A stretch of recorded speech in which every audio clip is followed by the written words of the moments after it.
NCA credit number 5157 KE, the National Treasury.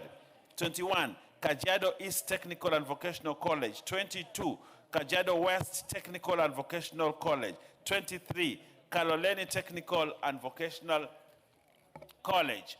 24, Kenya Dairy Board Staff Mortgage Scheme. 25, Kenya Health Inspectorate Services Mortgage Fund. 26, Kenya Health Professions Oversight Authority. 27, Kenya National Congress. 28, Kenya Nuclear Regulatory Authority. 29, Kenya Revenue Authority Staff Mortgage and Car Scheme. 30, Kenya Revenue Authority. 31, Kenya Water Institute. 32, Kiptaragon Technical and Vocational College. 33, Lake Basin Development Authority. 34, Lake Victoria North Water Works Development Agency. 35, Lake Victoria South Water Works Development Agency. 36, Machakos Technical Institute for the Blind. 37, Masai Technical Training Institute. 38, Masinde Muliro University for Science and Technology. 39, Media Council of Kenya. 40, Migori Teachers Training College. 41, Miwani Sugar Company 1989 Limited in receivership. 42, Moi Teachers Training College, Baringo. 43, Mohoroni Sugar Company Limited in receivership. 44, Mwea Irrigation Development Project, loan agreement number KE P27. 45, Narok South Technical and Vocational College. 46, National Biosafety Car Loan and Mortgage Fund. 47, National Livestock Development and Promotion Services for the 6 months period, State Department for Livestock Development. 48, National Peace Support Operations Fund. 49, National Police Service Commission House Mortgage Scheme. And 50, Honorable Speaker, the National Security Telecommunications Services. I beg to lay, Honorable Speaker. Chairperson, Departmental Committee on Finance and National Planning.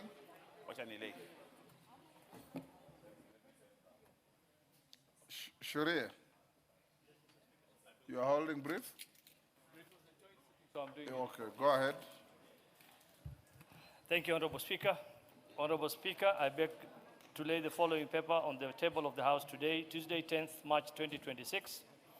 Joint report of the Departmental Committee on Finance and National Planning and Public Debt and Privatization Committee on the consideration of the sessional paper number 3 of 2025 on the partial divestiture in Safaricom PLC by the Government of Kenya. Chairperson, Departmental Committee on Defense, Intelligence, and Foreign Relations. Nelson. Thank you, Honorable Speaker. Honorable Speaker, I beg to lay the following paper on the table of the House today, Tuesday, 10th, 2026. The report of the Departmental Committee on Defense, Intelligence, and Foreign Relations on the approval hearing of Mr. Kosiam Frank Awole Kibele Kenya as nominee for appointment as ambassador to Copenhagen, the Kingdom of Denmark. Chairperson, Budget and Appropriations Committee. Atandi.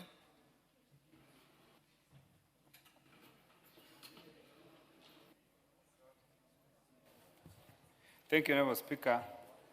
Honorable Speaker, I beg to lay the following paper on the table of the House today, Tuesday, 10th March 2026. Report of the Budget and Appropriations Committee on its consideration of the Division of Revenue Bill, National Assembly Bill number 2 of 2026. Thank you. Next order. Next order. Order number 6, notices of motion. Chairperson, Departmental Committee on Finance and National Planning, Shuria.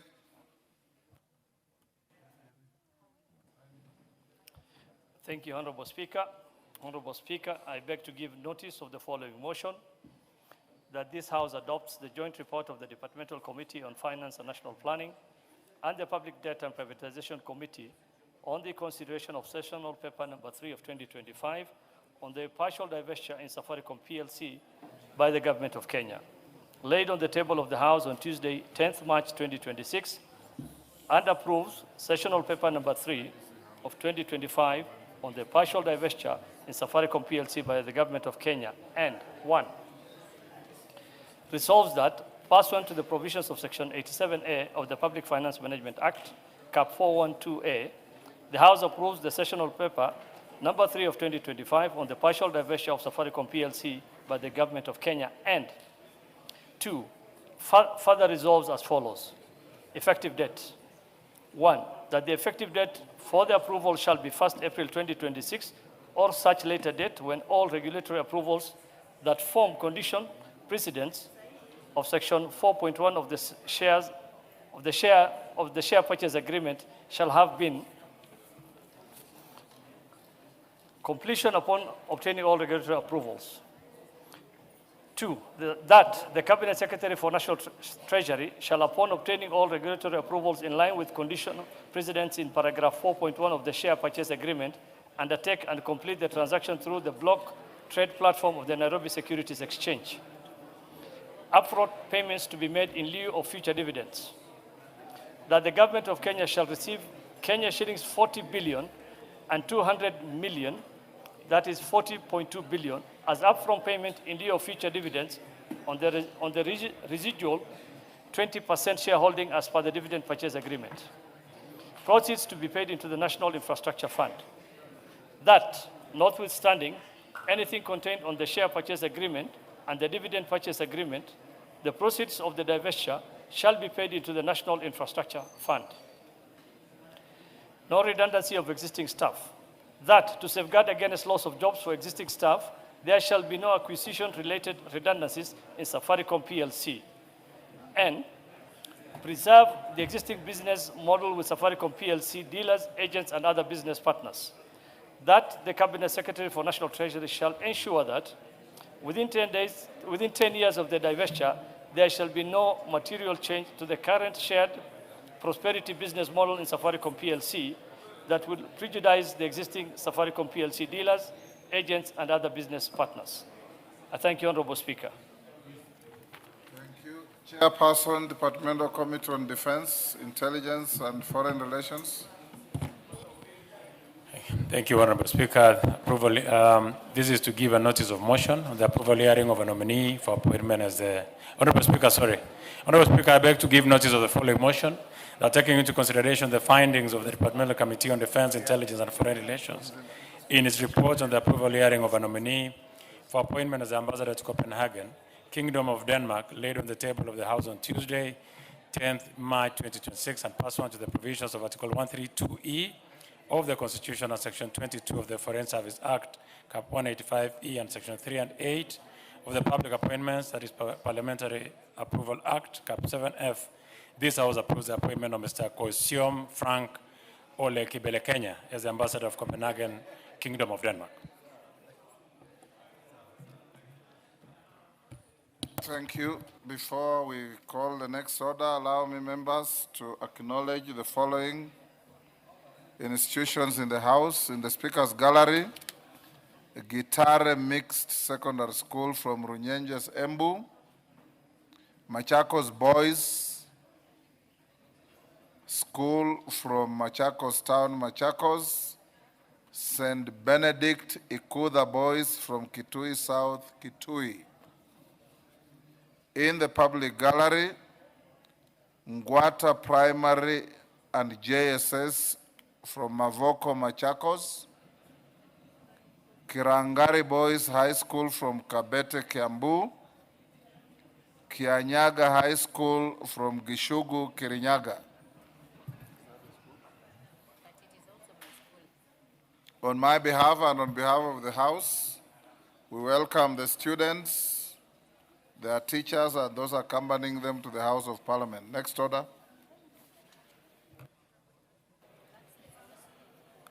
Order number 7, questions and statements.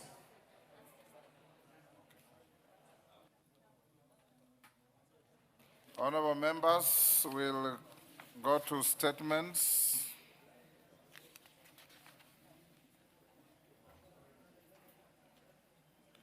Raila Kasiwai, I saw a letter she was nominating somebody to request for the statement. Was she nominating Moroto? Clerk, do you have that letter?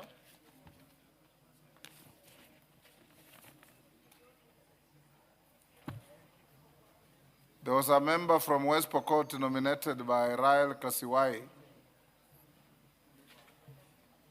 Not here. We stay the statement. Samuel Moroto. I think the letter covered Moroto as well. They said they were away on some urgent matter. We'll stay the two statements to Thursday afternoon. Tandaza Kazim, member for Matuga. Thank you, Honorable Speaker. Honorable Speaker, pursuant to the provisions of Standing Order 44 2C, I rise to request for a statement from the chairperson of the Departmental Committee on Defense, Intelligence and Foreign Relations regarding the blockage of the bank account of Ms. Musawe Suleiman Mambo, a Kenyan national, by the Al Raj Bank in the Kingdom of Saudi Arabia. Honorable Speaker, Ms. Musawe Suleiman Mambo, passport number AK004 ending with 69, has been living and working in Saudi Arabia for the 2 years, in which period she opened and operated a bank account with the Al Raj Bank. On 7 September 2025, while at the airport in Saudi Arabia for her flight back to Kenya, she was able to access her bank account and transact without difficulty.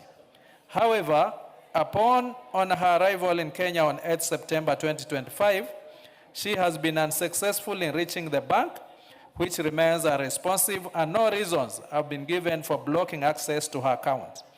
The account holds her savings accumulated during her period of employment in the Kingdom of Saudi Arabia. It is unfortunate that... Yes, order, Tandaza. Yes, Wangwe, what's the point of order? Thank you, Honorable Speaker.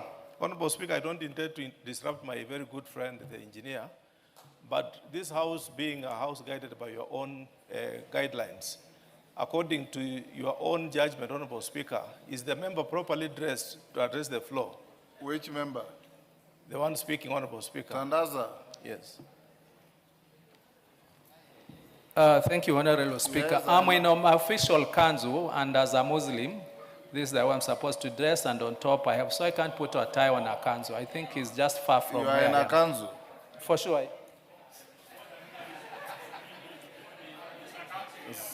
Go ahead. Thank you, Honorable Speaker. Honorable Wangwe is used to seeing only white kanzus. No. Yes. A kanzu doesn't have to be white, Honorable Speaker. Will I start or proceed now with this interruption from Honorable Wangwe? Okay. Proceed where you stopped, you left.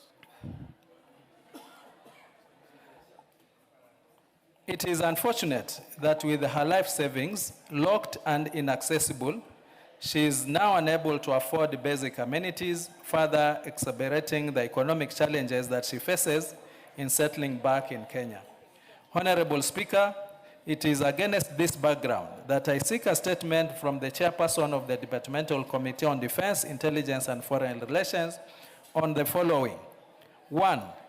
The steps taken by the Kenyan Embassy in Saudi Arabia in collaboration with the relevant Saudi Arabian authorities, to facilitate the restoration of Ms. Musawe Suleiman's access to the bank account to allow utilization of her funds, and 2, the measures put in place to strengthen consular support for Kenyans working in the Gulf region, including assistance in financial disputes, documentation, challenges, and other forms of distress. I thank you, Honorable Speaker. Nelson Koech, when can you bring a response to that? As soon as possible, even tomorrow, Honorable Speaker. Just guide. Tomorrow afternoon? Yes, I'll bring it tomorrow Excellent. afternoon. Your colleagues should work like that. Did you have prior knowledge that there was such a statement coming? Honorable Speaker, this is the second time. Give Tandaza, yes, Tandaza? Yes, thank you, Honorable Speaker. I read this question before we went for recess last time, and from the table office, the answer has not been there. So I believe he could be having it somewhere, and therefore provide it. Nelson Koech, tomorrow afternoon. Thank you. John Makali, I'm informed the member is away in his constituents on an urgent matter. Doris Donya. Doris Donya, go ahead. Honorable Speaker, pursuant to the provisions of Standing Order 44-2C, I rise to request for a statement from the chairperson of the Departmental Committee on Environment, Forestry and Mining regarding the persistent discharge of raw sewage into public spaces during rainy seasons. Honorable Speaker, it is unfortunate that there is a recurrent phenomenon where during heavy rainfall, raw sewage often overflows onto roads, residential estates, marketplaces, and other public areas. This poses grave public health dangers, including the risk of waterborne diseases such as cholera and typhoid, compromises environmental integrity, contaminates water sources, and infringes on the dignity, safety, and right of our citizens to a clean and healthy environment. This situation not only reflects existing systemic deficiencies in our sewer infrastructure, but also raises serious concerns regarding planning, maintenance, regulatory oversight, and compliance enforcement by relevant authorities and other water and sanitation services providers.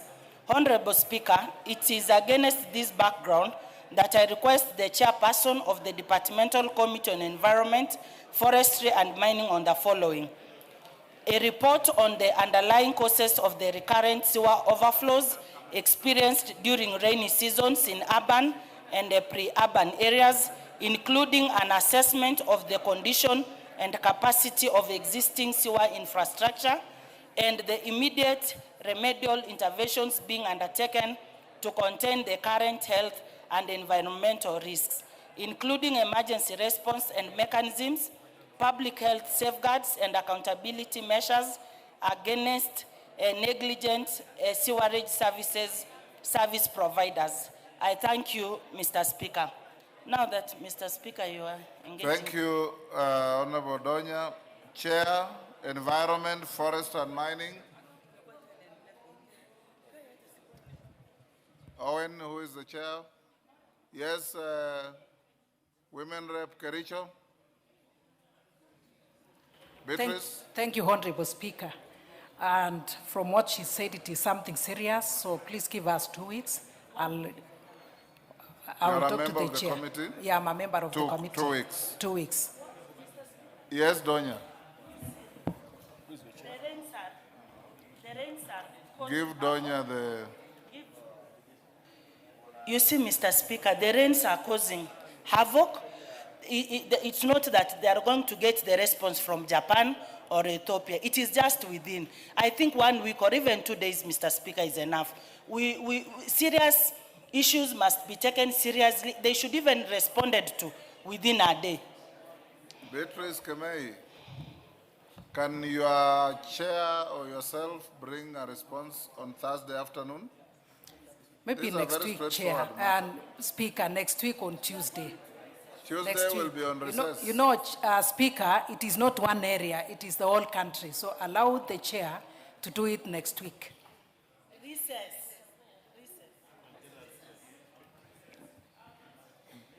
Conduct your line ministry and bring a response, or at least a preliminary response on Thursday afternoon. Amos Mwago. Thank you. For Stare. Thank you, Honorable Speaker. Honorable Speaker, pursuant to the provisions of Standing Order 44-2C, I rise to request for a statement from the chairperson of the Departmental Committee on Lands regarding delayed issuance of a provisional certificate of title deed to Ms. Salamat Bibi Sheikh of ID number 10224231. Honorable Speaker, Mrs. Salamat Bibi Sheikh is the administrator of the estate of the late Remat Ali Sheikh, Nur Muhammad Sheikh, Hussein Bibi Sheikh, and Abdul Rashid Sheikh. Consequently, she is a registered proprietor of land reference number 209/605, comprised in grant number IR 19333, situated along Melili Road, South B Estate in Nairobi City County. In 2020, Ms. Sheikh discovered that the original certificate of title for the said property had been misplaced or lost. Despite making extensive efforts to trace the document, her attempts were unsuccessful. She immediately applied to the Ministry of Lands, Public Works, Housing, and Urban Development for the issuance of a provisional certificate of title deed. However, to her dismay, she was informed that even the provisional certificate of title deed was missing from the registry, and up to date, she is yet to be issued with a copy of this document. Honorable Speaker, it is deeply concerning that such a crucial document could be misplaced within the custody of the ministry.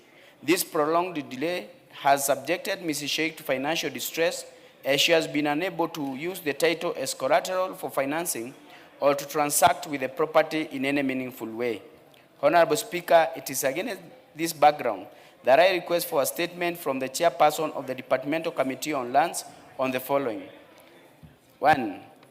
The circumstances surrounding the disappearance of the provisional certificate of title deed land reference number 209/605 while under the custody of the Ministry of Lands, Public Works, Housing and Urban Development, and an indication of whether any efforts have been made to reconstruct the missing file. 2. Specific timelines within which Mrs. Salamat Bibi Sheikh will be issued with a provisional certificate of title deed. 3. Safeguards in place to secure the said land from potential irregular transfers pending reconstruction of the file and issuance of the provisional certificate of title. And 4. The measures put in place by the ministry to ensure digitization and secure preservation of land records within its custody to guarantee ease of access and prevent similar occurrences in the future. I thank you, Honorable Speaker. Chair Lands. Owen Bayer. I think I saw the Lands Committee in vetting meeting. The chair for Lands sits somewhere here. Chair Lands, can you instruct them to bring a response the first Wednesday after recess? Okay. Much obliged, Honorable Speaker. Thank you. Lochakapong. Kasiwai. Now that you are here, start with your own statement. Yes, I'll do, Honorable Speaker. Then Morotos, then Lochas. I start with the one for Honorable Chakapong. Start with your own. Okay.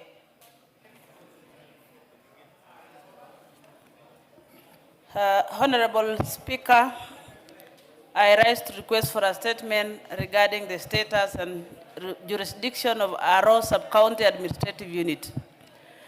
Honorable Speaker, pursuant to the provisions of Standing Order 444-2C, I rise to request for a statement from the chairperson of the Departmental Committee on Administration and Internal Security regarding the status and jurisdiction of Aro Sub-County Administrative Unit. Honorable Speaker, the Ministry of Interior and National Administration, via Gazette Notice number 2969, dated 17th March 2022, it established administrative units as service delivery coordination units to enhance the functions of the national government. Among the 18 sub-counties created was Aro sub-county in Turkana County. However, there have since emerged concerns and disputes regarding the precise boundary between Turkana County and West Pokot County in Aro sub-county.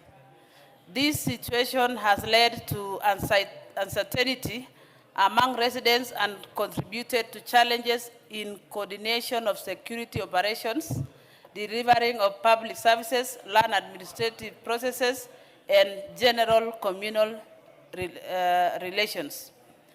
Honorable Speaker, it is against this background that I request for a statement from the chairperson of the Departmental Committee on Administration and Internal Security on the following. Number one, clarification on the officially recognized boundary between Turkana County and West Pokot County, particularly in relation to Aro Sub-County. Two, the measures being taken by the ministry to ensure seamless coordination in matters of security operations, service delivery, and administrative oversight in Aro Sub-County. And lastly, I want to know the steps being taken to safeguard land rights, prevent boundary-related conflicts, and promote social stability among communities residing in Aro Sub-County. I thank you, Honorable Speaker. On behalf Hold of... on, Kasiwai. Chair, Internal Security, Tongoyo, when can you bring a response? Can do on Wednesday, or once we resume from recess. The first Wednesday? The first Wednesday, Speaker. Thank you. Samuel Moroto, Kasiwai.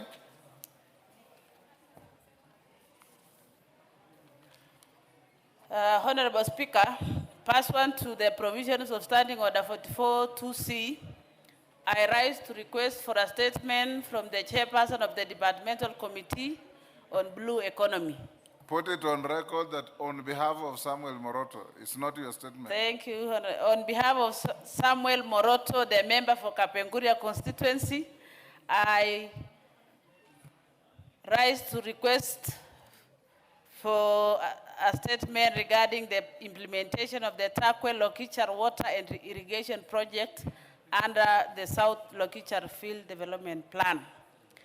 Honorable Speaker, pursuant to the provisions of Standing Order 44-2C, I rise to request for a statement from the chairperson of the Departmental Committee on Blue Economy, Water and Irrigation regarding the implementation of the Takwel Lokichar Water and Irrigation Project under the South Lokichar Field Development Plan.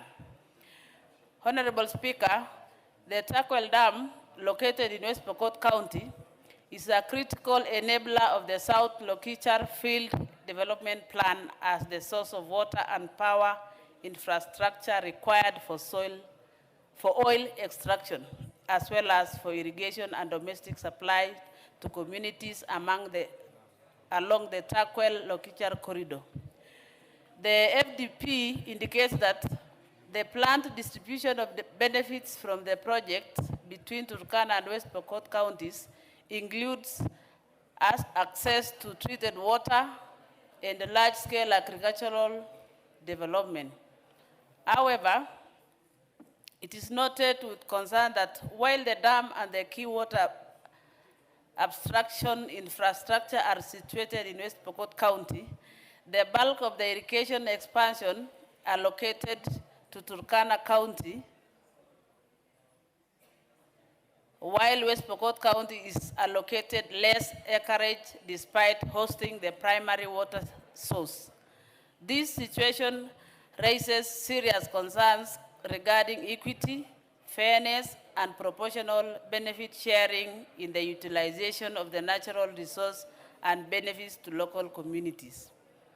It is expected that the Takwel Lokichar transmission system will convey water to designated centers and communities along the pipeline route with multiple off-take points to support domestic use.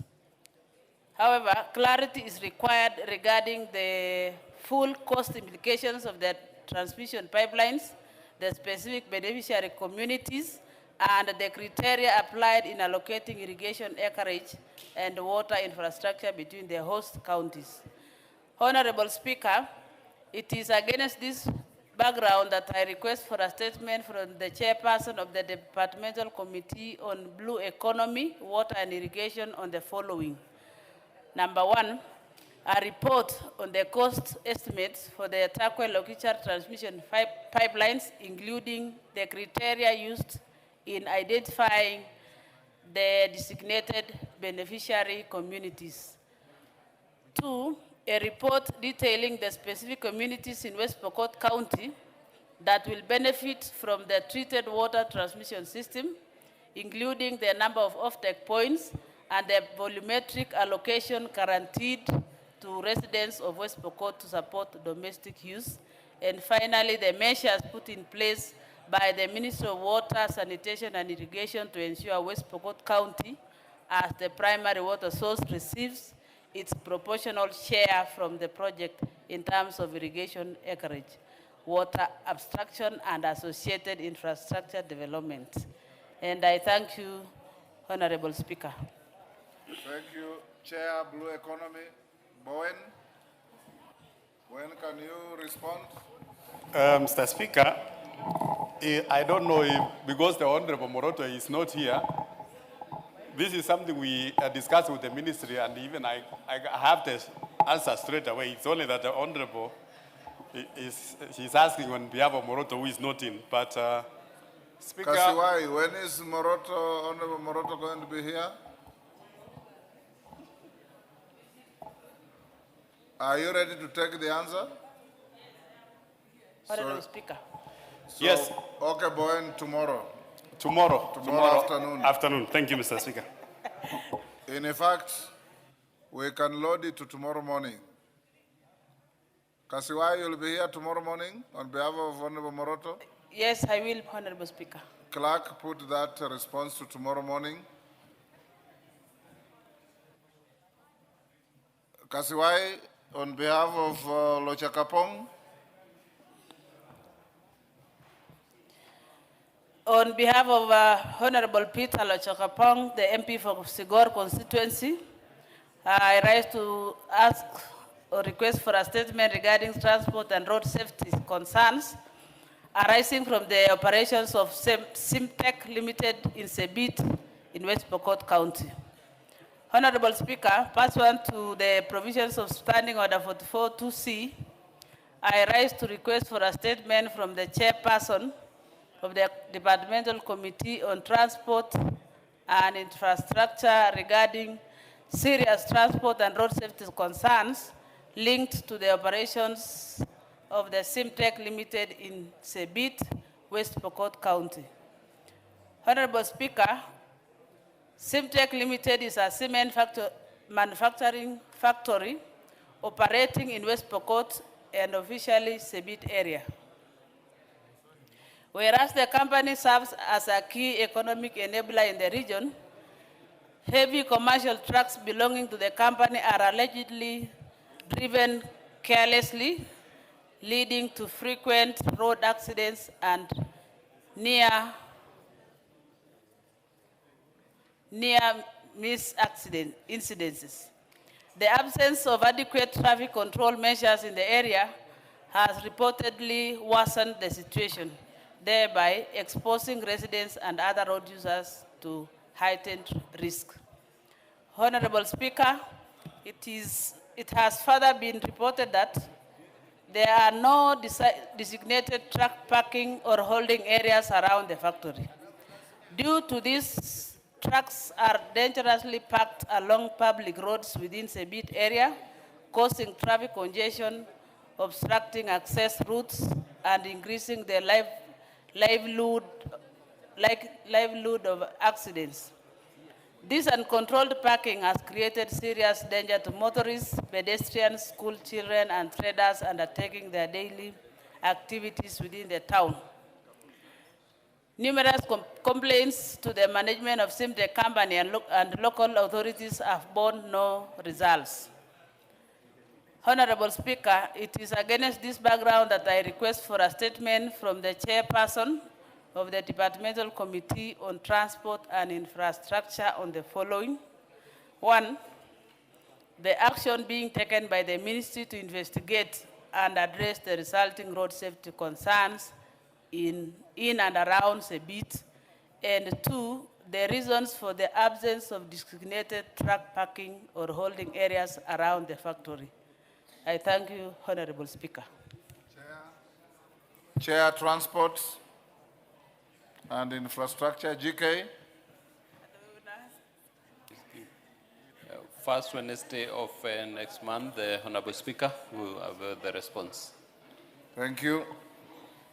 Jerry. Hold on, Jerry, before you make your request.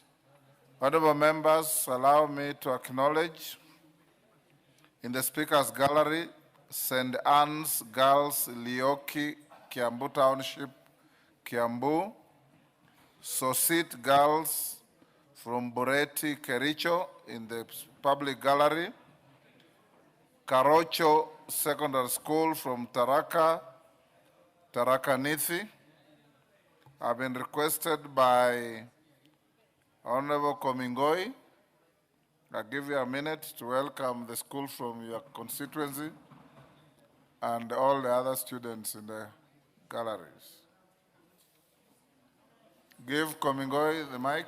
Thank you, Honorable Speaker, for the opportunity to be able to welcome the beautiful girls that are both on the Speaker's Gallery and the public gallery, and the other students that are here to see for themselves the discourse that is happening within the House of Parliament. My own behalf and on behalf of this House, Speaker, we want to tell the girls that they have the opportunity before them, that they may be able to transform not only their lives, but the lives of their community they come from and the people they surround themselves with, that they may arm themselves with thoughts, ideas, and maybe messaging that they'll be able to send to the communities around them, that they may be able to know that within the presence of Parliament is the opportunity to be the national figures in this country. I wish them all the best as they study, wish them greater days ahead of them, and pray that the Lord will carry them along, even as they study and set themselves on stage to change, and not only to change, but also to transform their communities and their own lives for the betterment of our country. Honorable Speaker, I thank you for the opportunity and welcome the students to Bunge, and especially for the girls from Sosit, Bureti constituency. Most beautiful girls we have in a beautiful school, in a beautiful setting, and the future ahead of them is quite beautiful, Honorable Speaker. Thank you. Thank you, Komingoi. On my behalf and on behalf of the House, we welcome the students, their teachers, and those accompanying them to the House of Parliament. Kasheri.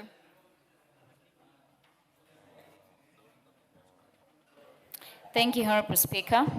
Honorable Speaker, pursuant to the provisions of Standing Order 44-2C, I wish to request for a statement from the chairperson of the Departmental Committee on Education regarding the safety of learners at Kerugoya School for the Deaf. Honorable Speaker, on 2nd March 2026, a teacher at Kerugoya School for the Deaf was arrested following allegations of defilement of an 8-year-old female pupil at the institution.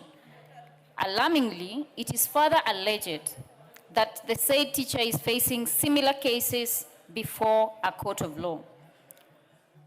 The matter has caused widespread anxiety among parents, guardians, and the public regarding the safeguards in place for students' safety in schools, especially in special learning institutions. Honorable Speaker, it is against this background that I request for a statement from the chairperson of the Departmental Committee on Education on the following. 1, the circumstances surrounding the alleged incident at Kerugoya School for the Deaf, including the actions taken by the school administration and relevant authorities following the arrest of the teacher. 2, an explanation as to why the teacher was allowed to continue teaching at the special learning school while allegedly facing defilement charges before a court of law. 3, disciplinary actions, if any, taken against the school administration for the alleged failure to take appropriate action against the teacher, despite him having allegedly engaged in similar actions prior to this incident. And lastly, interventions being taken by the government to provide psychosocial support to the victims, their families, and to prevent the recurrence of similar incidents in learning institutions across our country. I thank you, Honorable Speaker. Thank you, Jerry. Chair Education. I thought I saw Melly walk in. Owen? When can... you're a member of the committee. Can you bring a response? I think McClap is a member of the committee. Probably McClap? He could undertake on behalf of the chair. Can you bring the response?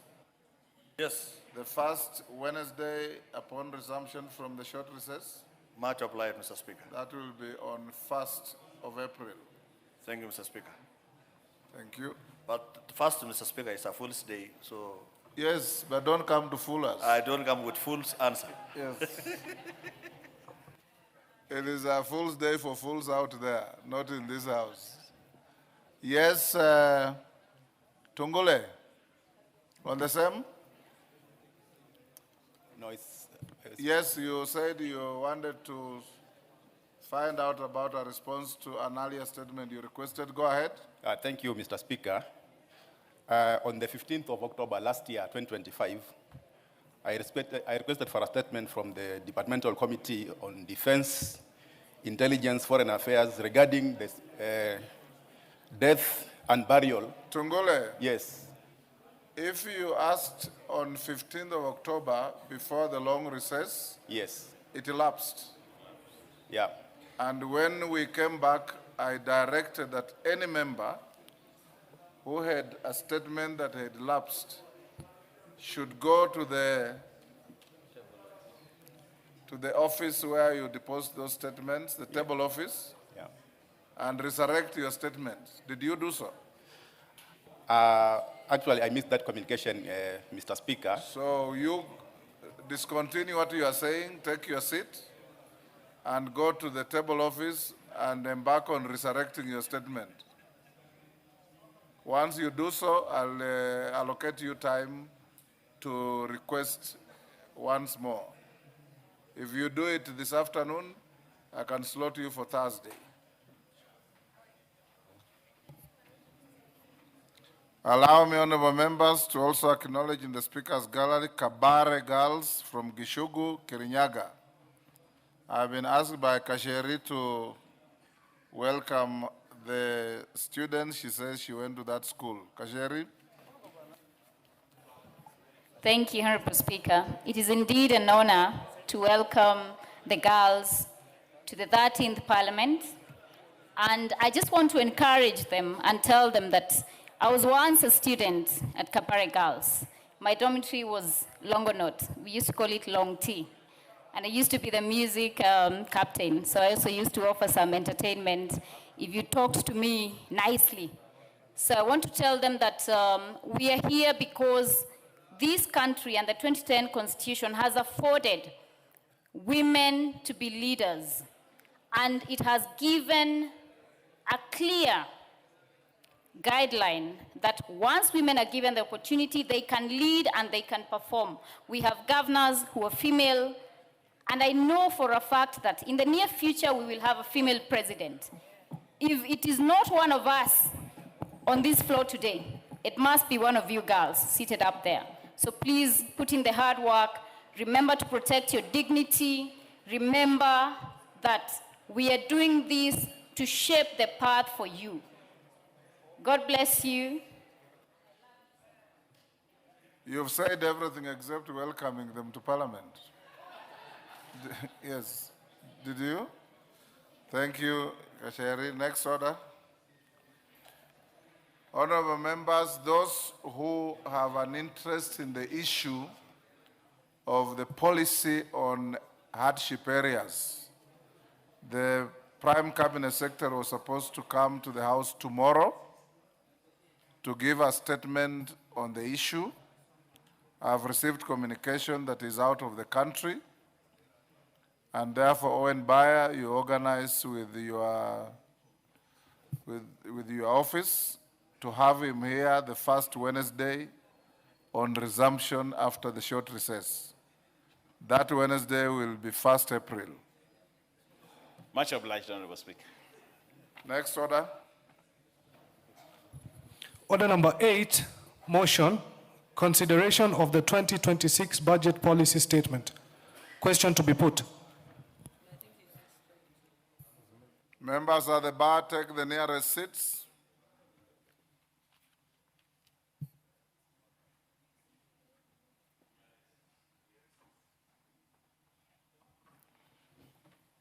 Thank you, honorable members. I'll now put the question at order number 8, which is that this House adopts the report. Order. This House adopts the report of the Budget and Appropriations Committee on the Budget Policy Statement, BPS, for the financial year 2026-27 and a compendium of departmental committee reports on the 2026 Budget Policy Statement laid on the table of the House on Wednesday, 4th March 2026, and pursuant to the provisions of Section 25(7) of the Public Finance Management Act, Cap 412A, and Standing Order 2329 and 10A, approves the Budget Policy Statement for the financial year 2026-2027. B, makes the following financial resolutions with respect to the Budget Policy Statement. Roman 1, that the national government budget ceiling be approved at Kenya shillings 2,878,426,500,000, of which 1, the executive, of which executive 2,797,202,700,000, of which Office of the Auditor General, Kenya shillings 9,026,300,000, 2, Parliament 50,782 million, 3, Judiciary 30,441,800,000,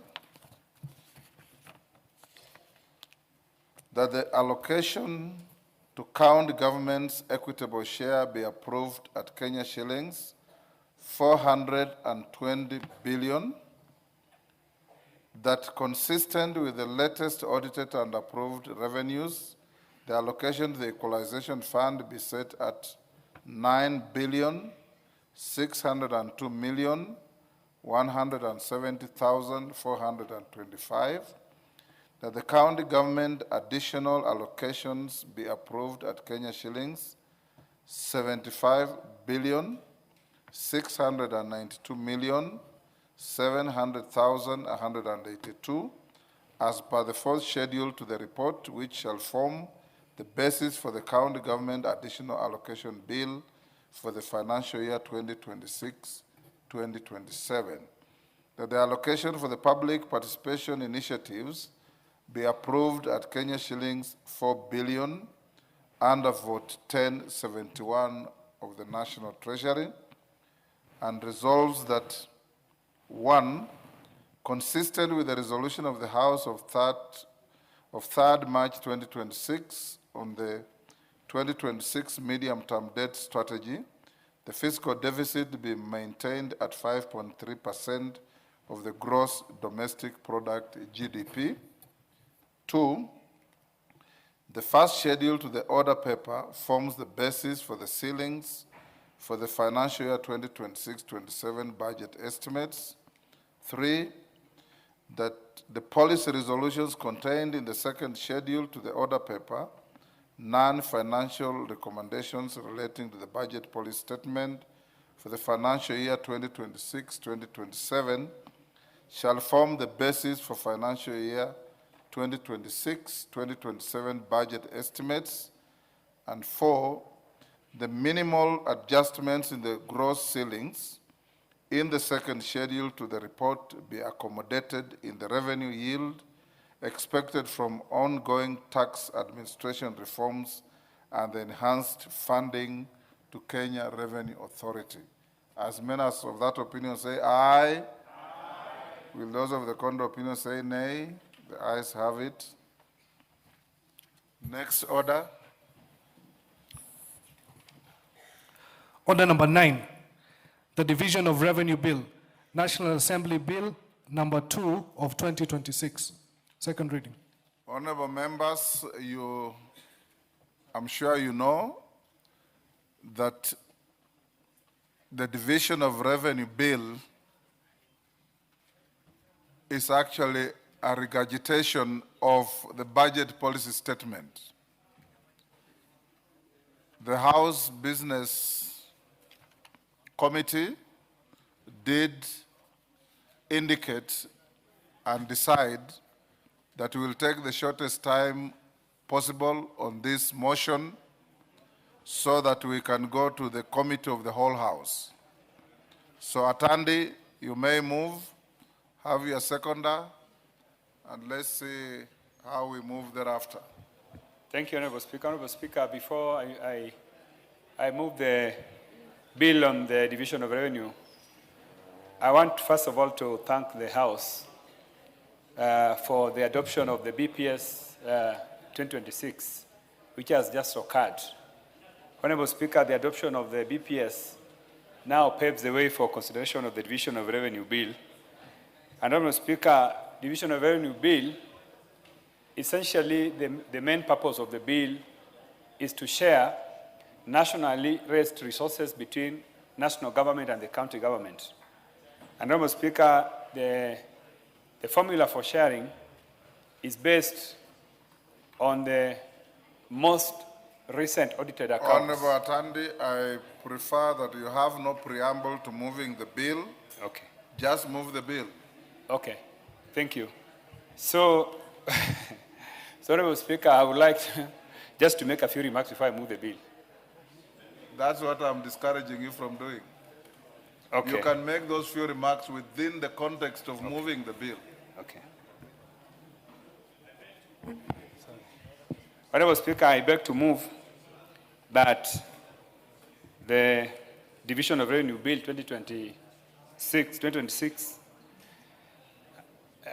I beg to move that the Division of Revenue Bill, National Assembly Bill number 2 of 2026 be now read a second time. Thank you. Honorable Speaker, I beg to move that the Division of Revenue Bill, National Assembly Bill number 2 be now read a second time. Thank you. Honorable Speaker, just like I mentioned, the purpose of this bill is to allocate resources raised nationally between the county government and the national government. Honorable Speaker, having now adopted, the House having adopted the BPS 2026, now it is the turn of the House to consider this bill. Honorable Speaker, this bill, Division of Revenue Bill, is anchored on Article 218, and it has very, very specific timelines. The law says that the bill must be passed 2 months before the end of the financial year. Honorable Speaker, this bill is aligned with that, the requirement of the Article 218. Honorable Speaker, the consideration of this bill must meet the contents of the Article 218, which also outlines that, Honorable Speaker, we must peg it on the most recent audited accounts of revenues. Honorable Speaker, for this case, the most recent audited accounts of revenues, which has already been passed by the House, is the revenues for 2022-2023 financial year. Honorable Speaker, I also would like to add that the schedule of the bill provides that the total shareable revenue for the year 2026-2027 is estimated at 2,901,874,751,144. And the allocation is as follows. One, national government share is 2,472,272,587,719. County government equitable share, 420 billion. Equalization fund, 9,602,170,425. Honorable Speaker, I just want to emphasize that as we consider this bill, I must indicate that the sharing is a vertical sharing. The sharing is a vertical sharing, and as I've said, the most recent audited revenues are those for the financial year 2022-2023. Honorable Speaker, this bill also contains the equalization fund. Honorable Speaker, under Article 204 sub 1 of the Constitution provides that 0.5% of the revenue collected by the national government each year, based on the most recent audited and approved accounts of revenue by the National Assembly, be paid into the fund. Honorable Speaker, the law requires that before we consider any bill, we must engage in extensive public participation. And I would like to report to the House that the Budget and Appropriations Committee did engage in extensive public participation, and we were able to talk to various institutions, including the Council of Governors, the Commission of Revenue Allocation, the Intergovernmental Relations Technical Committee, IGTRC, Intergovernmental Budget and Economic Council, IBEC, and we also spoke to the National Treasury, among other stakeholders, Honorable Speaker. And this report is based on the input that we received from those stakeholders, Honorable Speaker. Honorable Speaker, we received also memorandum from other stakeholders, including the private sector and the civil society. Honorable Speaker, as you rightfully said, that this bill is aligned to the BPS statement which you have just passed. Therefore, I would not like to engage in more further discussions because this bill mirrors what was discussed. And Honorable Speaker, we engaged in extensive discussions when we were going through the BPS last week. So, Honorable Speaker, I don't want to spend more time. I just want to indicate that National Treasury has been meeting the arrears of the Equalization Fund over the years, that we have not been able to factor in all the arrears. So in this bill, there's an allocation of 5.6 billion, which is going to be partial payments of arrears to the Equalization Fund, which now brings the total allocations to the fund at 15.2 billion for the financial year 2026-2027. Honorable Speaker, Article 218, Sub 2 of the Constitution, and Section 191, Sub 5 of the PFM Act require the National Treasury to give reasons for any deviation between their proposal for equitable revenue sharing between the two levels of government and the CRA proposal. Honorable Speaker, CRA had proposed 454 billion as shareable revenue to counties, while National Treasury proposed 420 billion in the bill. Now, the deviation, Honorable Speaker, reasons given for the deviation on revenue sharing include the following: that National Treasury projects the shareable revenue for 2026-2027 at 2.901.9 trillion, whereas CRA has a revenue projection amounting to 2.982 trillion. Honorable Speaker, this is a difference of 80.9 billion. The National Treasury attributed their comparatively modest revenue projection to major economic shocks that are likely to negatively affect forecasted revenue in 2026-2027, whereas CRA projection is based on yearly revenue growth. To equitable share, Honorable Speaker, the National Treasury proposes to allocate 2.472.3 trillion to the national government, 420 billion to county government, and 15.2 billion to equalization fund. This is inclusive of 5.6 billion in arrears, whereas CRA proposes allocation of 2.512 trillion to national government and 9.6 billion to the respective institutions.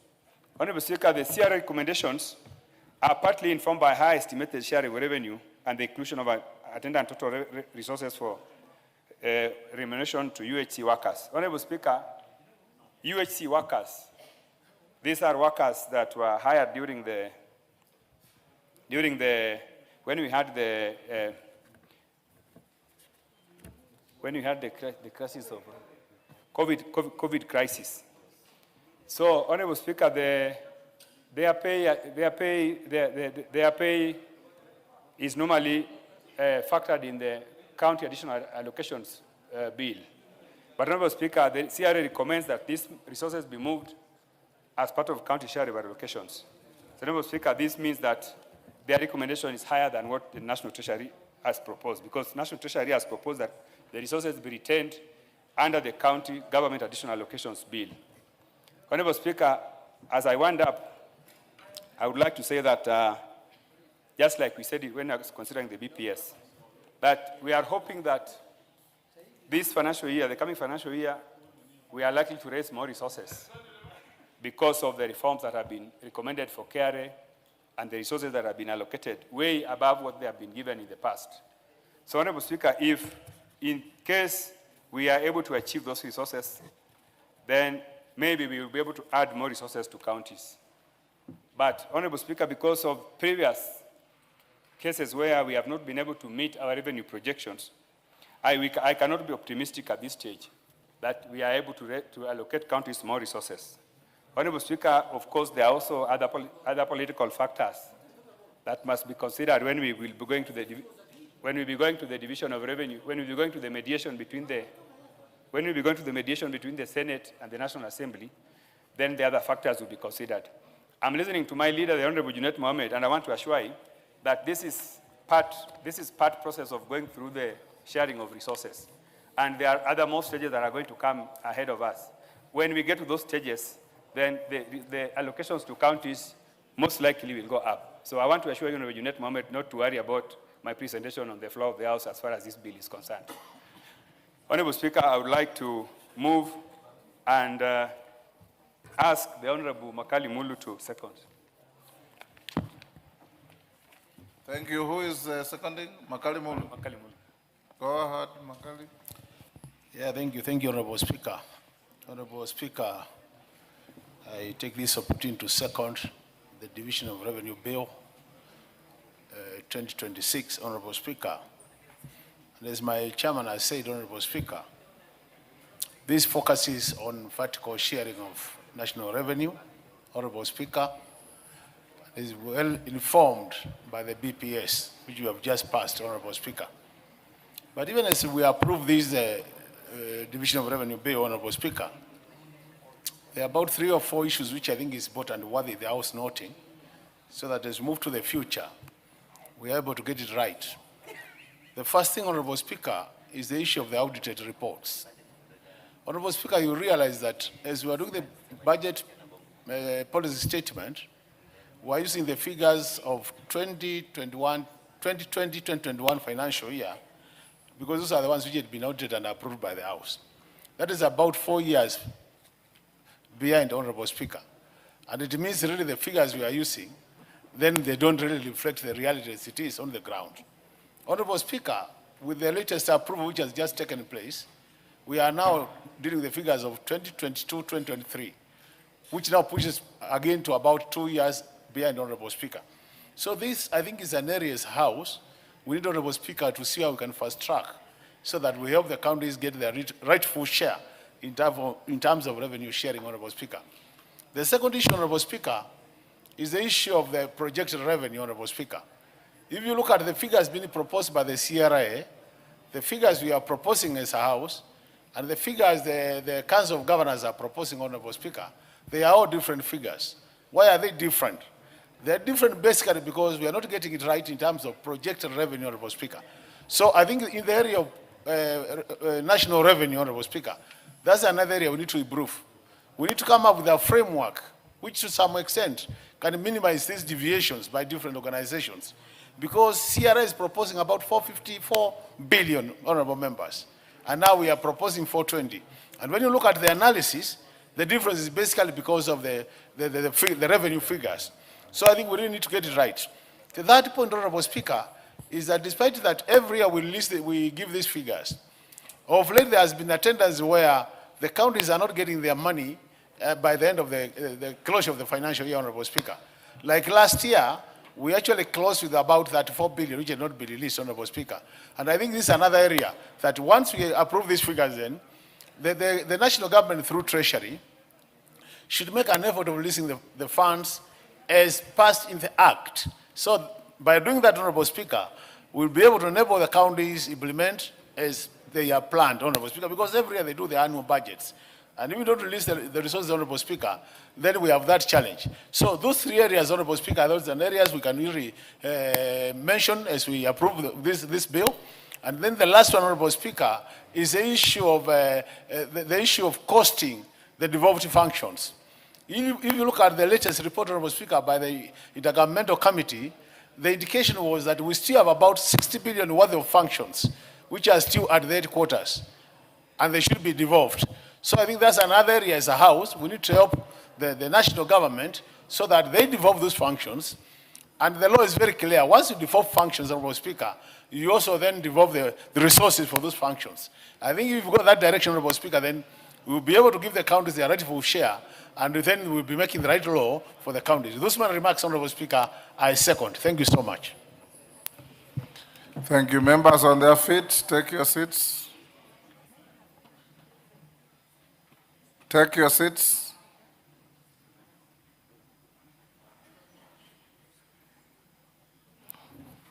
Honourable members, I'll now propose the question at order number 9, which is that the Division of Revenue Bill, National Assembly Bill number 2 of 2026, be now read a second time. Yes, Owen? Thank you, Honorable Speaker. Honorable Speaker, I support DORA, or the Division of Revenue Bill, Honorable Speaker. And I want to say the following 3 things, Honorable Speaker. 1, the Division of Revenue is a very important piece of legislation that comes every financial year, Honorable Speaker, and it's part of the budget cycle. But Honorable Speaker, suffice it to note that we are using accounts of 2020, 2021, Honorable Speaker. I want to call this a constitutional infringement on counties. Because if we were using the current accounts, Honorable Speaker, probably these counties would get more money. But you see, we are using accounts that have been, they are 4 years late, and therefore denying counties. To whom are you complaining? No, I'm not complaining, Honorable Speaker. I also heard Makali Mulu saying the same thing. I will put the blame on the right place, Honorable Speaker. I'll put the blame on the right place. Just allow me to proceed. Go on. Because, Honorable Speaker, these accounts get audited and they come to a committee, Honorable Speaker, committee of this House. And I think the committees of this House, especially the audit committees, Honorable Speaker, need to work faster so that we are up to date. And I think that would be a legacy for this Parliament. Whatever we can do, Honorable Speaker, so that we can fast track and bring the accounts, the audited accounts, up to date, Honorable Speaker, it will be helpful, Honorable Speaker, to this country, and it would help to anchor devolution properly. The second thing I want to address, Honorable Speaker, is the issue that happens at the counties, especially on the issues of pending bills. And I keep on asking myself, why are we accruing a lot of pending bills in the counties? Is it because Treasury releases funds late? Is it because of the exigencies of the governors and county governments, Honorable Speaker? Or where is the problem? And why is it that we as a country are not properly addressing pending bills at the county government? Because, you see, I have seen deliberate efforts at the national level, Honorable Speaker, to address the issue of pending bills. And I think on the road sector, the national government has done very well to pay off the pending bills. But each year, Honorable Speaker, we have an increase of pending bills in counties, Honorable Speaker. Much as we give them money, Honorable Speaker, and we decide on the funds, Honorable Speaker, we actually need to. If the Senate, Honorable Speaker, is unable to hold to account these governors and counties, Honorable Speaker, probably this House needs to, so that the money that we appropriate for counties, Honorable Speaker, really gets the value that we expect to get. The third thing, Honorable Speaker, is that there are certain areas that as we appropriate funds to counties that probably do not get justice when these funds get there, Honorable, especially on the social services and programs. Every county wants to build this road, wants to do this, wants to do this, but they forget that there are certain services, like health services, like education, especially for ECDs, Honorable Speaker. These are things that are recurrent in nature, but matter very much, Honorable Speaker, in terms of bringing those counties to the same level as others, Honorable Speaker. And I think these are issues as we are appropriate funds that we need to tell those that we give the funds to, especially the Division of Revenue and the money that goes to the account. We want more accountability. We want more proper usage. We want efficiency in the usage of funds as they go there, Honorable, to the county, Honorable Speaker. Honorable Speaker, I support. Thank you, Honorable Speaker, for giving me this opportunity to contribute to the Division of Revenue Bill, which is a routine annual bill as provided for in the Constitution of Kenya 2010. Honorable Speaker, as I support, allow me to make 2 comments on the same. I want to reiterate the comments by the whip plus Dr. Makali Mulu on the issue of the accuracy of the data that we are using for the division of revenue between the national government and the county government. Truth of the matter, Honorable Speaker, I think for this particular year, we are using the auditors accounts of 2022-2023. And why are we lagging behind, Honorable Speaker? And I want to appeal to the House leadership that the Office of the Auditor General dutifully and as required by the Constitution submit the audited accounts on time, as required by the Constitution and the Public Audit Act. However, either it's a matter of backlog or the Parliamentary Service Commission has not provided adequate facilitation and logistics to enable the Committee of Public Accounts Committee to update and come to speed. So, Honorable Speaker, I want to appeal to you as the Chair of Public Service Commission and the technical team to go back and look at ways and modalities to ensure that before this Parliament ends next year, we could be as much as possible up to date with the consideration, the public audit, the reports. Secondly, Honorable Speaker, I met my governor on Saturday, Dr. Paul Nyongeso Tuoma, and indicated to me that there had been an agreement somewhere that the counties this financial year will receive 450 billion. Probably what I'm seeing here is 420. Probably off record, I'll ask my neighbor, the chairman of Public Budget Appropriation Committee, to explain to me, because the expectations outside there, that because of the ongoing discussion, that the amount is going to be taken 450 billion, so that we can have truly entrenched devolution as was required, or as expected in the NADCO report and the 10-point agenda. That's a debate. I leave the people of Kenya to have a discussion on the same. Honorable Speaker, the issue of delayed disbursement again keeps on recurring. Many of the governors are routinely complaining, it's either by design or by happenstance, that the money is either delivered or disbursed the very last day, which makes it impossible to absorb the same, or they never disbursed on time. Honorable Speaker, that's the sentiment. How factual it is, that's how we can check on the disbursement schedule from the National Treasury. However, Honorable Speaker, I have heard somewhere today in some report that alleges that all counties receive their monies timeously and the devolution has been entrenched. Honorable Speaker, I find it very interesting that we could be talking at cross purpose, so probably also leave it to the people outside the Kenyans to determine who is telling the truth. Are they the Council of Governors or some fund reports that is circulating in the social media arising out of some committee that has presented some report? Honorable Speaker, thirdly, on the issue of accountability, the bleeding and the hemorrhage in the counties still remains one of the biggest problems. One of the biggest problems. Yet we have institutions charged with oversight in the counties, county governments, that's the respective county assemblies, the Senate.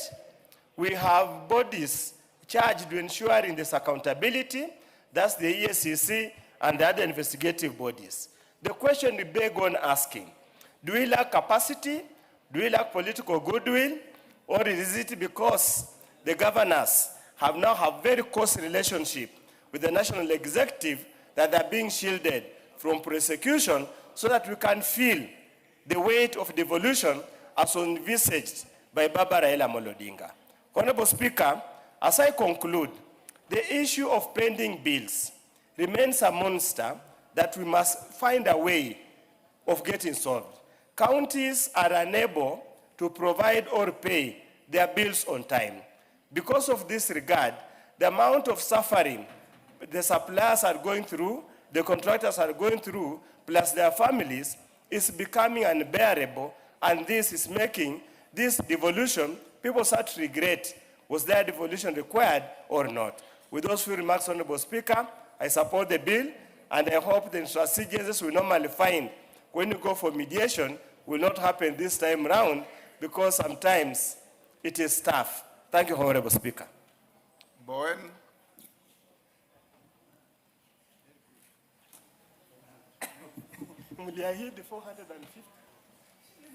Give the mic to Bowen.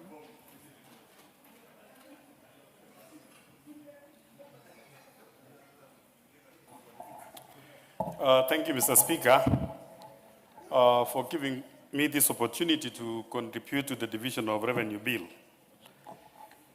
Mr. Speaker, this is a constitutional requirement under our Constitution that we have this annual bill in the name of Division of Revenue Bill. And Mr. Speaker, it is very important as a House that we approve this bill because, Honorable Speaker, as you know that the bill will enable the counties to plan their budgets. Mr. Speaker, once this bill is approved, the counties, including the county assemblies, they will be able to plan their budget based on what they are going to receive from this Division of Revenue Bill. Mr. Speaker, the Division of Revenue Bill operationalizes devolution by ensuring, Mr. Speaker, that the counties receive their funding and make sure that there is an equitable development across the counties. And Mr. Speaker, as we do this as a House, as a National Assembly, Mr. Speaker, this bill, once approved, will be taken to the Senate. And Mr. Speaker, you will find sometimes that at the Senate, they want to amend the bill to increase what this House or what the Budget Committee has provided that is going to be the shareable revenue for the counties. Yet, Mr. Speaker, as a country, we need to work within our budget, what we have. We share what we have. We cannot budget what we don't have, Mr. Speaker. So, and even, Mr. Speaker, as we approve this bill, we would want to see that all the monies which are going to the counties, we would want to see our improved health centers, the county hospitals, because this is basically, Mr. Speaker, as to why we are appropriating these resources to the counties.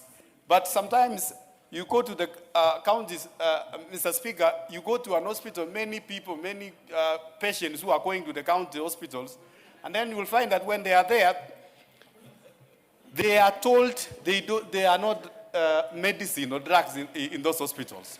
They are given prescriptions to go and buy outside, to look elsewhere. So there must be an accountability, Mr. Speaker, on the monies we are giving out to the counties. Mr. Speaker, from the pending bills we have as a country, and the Budget Committee Chair is here, will tell you that the big percentage of the pending bills we have as a country is also at our counties. The counties, they are not paying suppliers, especially when there is a successive, regime, or when there is a change of regime at the counties. Once a new governor comes in, Honorable Speaker, he comes and starts a new projects altogether, and the projects which were initiated by the previous governor gets told, Mr. Speaker, government exists by perpetuity, Mr. Speaker. Whoever comes in must be able to proceed to make sure that the projects which were started by the previous governor must be completed, because the contractors at the counties are Kenyans. These are people who have gone to the banks to borrow some loans and to do business with the counties. So, Mr. Speaker, as we work on, as a house, to approve this bill, there is need for our friends at the Senate to make sure that they hold the governors accountable of these resources we are giving them. So, Mr. Speaker, I just want to ask also our county assemblies. They are the first line of oversight. But you will find that our county assemblies, they are in bed with our governors. So we want to ask our county assemblies to make sure that our governors are accountable to the county assemblies, so that the resources which we are giving them, we are appropriating them, and this in this house and as a parliament, Mr. Speaker, goes towards helping our people. With those many remarks, I support, Mr. Speaker.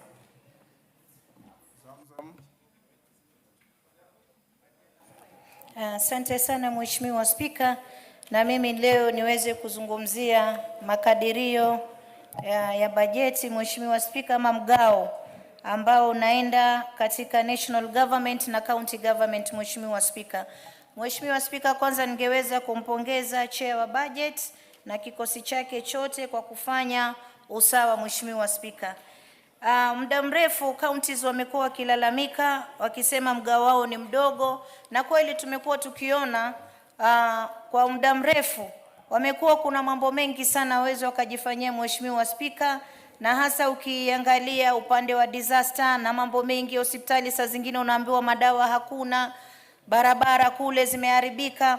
Lakini pia Mheshimiwa Spika, mimi nataka niseme hivi, haya makadirio ambayo yameweka leo ni ya kuweza kuwasaidia waweze kurun counties vizuri Mheshimiwa Spika. Lakini pia hatutaki kusikia kuwa pesa zimeingia county na bado watu wanakosa madawa hospitali, barabara na miundo msingi kwa mbaya Mheshimiwa Spika. Na kwanza ningependa kusema hata katika hii makadirio tuangalie tu pia mambo ya disaster. Manake juzi na jana tumeona mvua imenyesha kubwa sana na imeharibu sehemu kubwa. Kwa hiyo kama pia wao magavana waweza, na wao wanapata hii disaster fund, najua wanapata, wao wakiangalia vizuri miundo misingi, waweze kutengeza zile barabara ambazo zinahusika na county, waweze kuangalia kuwa mashimo ambayo yameziba yote wamezibua, kwa sababu huu msimu wa mvua tutakuja kuona mambo mengi sana. Kwa hiyo wao wanajitayarisha katika mambo haya badala ya kulia. Najua sisi jana na juzi hapa tulikuja tukaongezea pesa ikafika bilioni 415.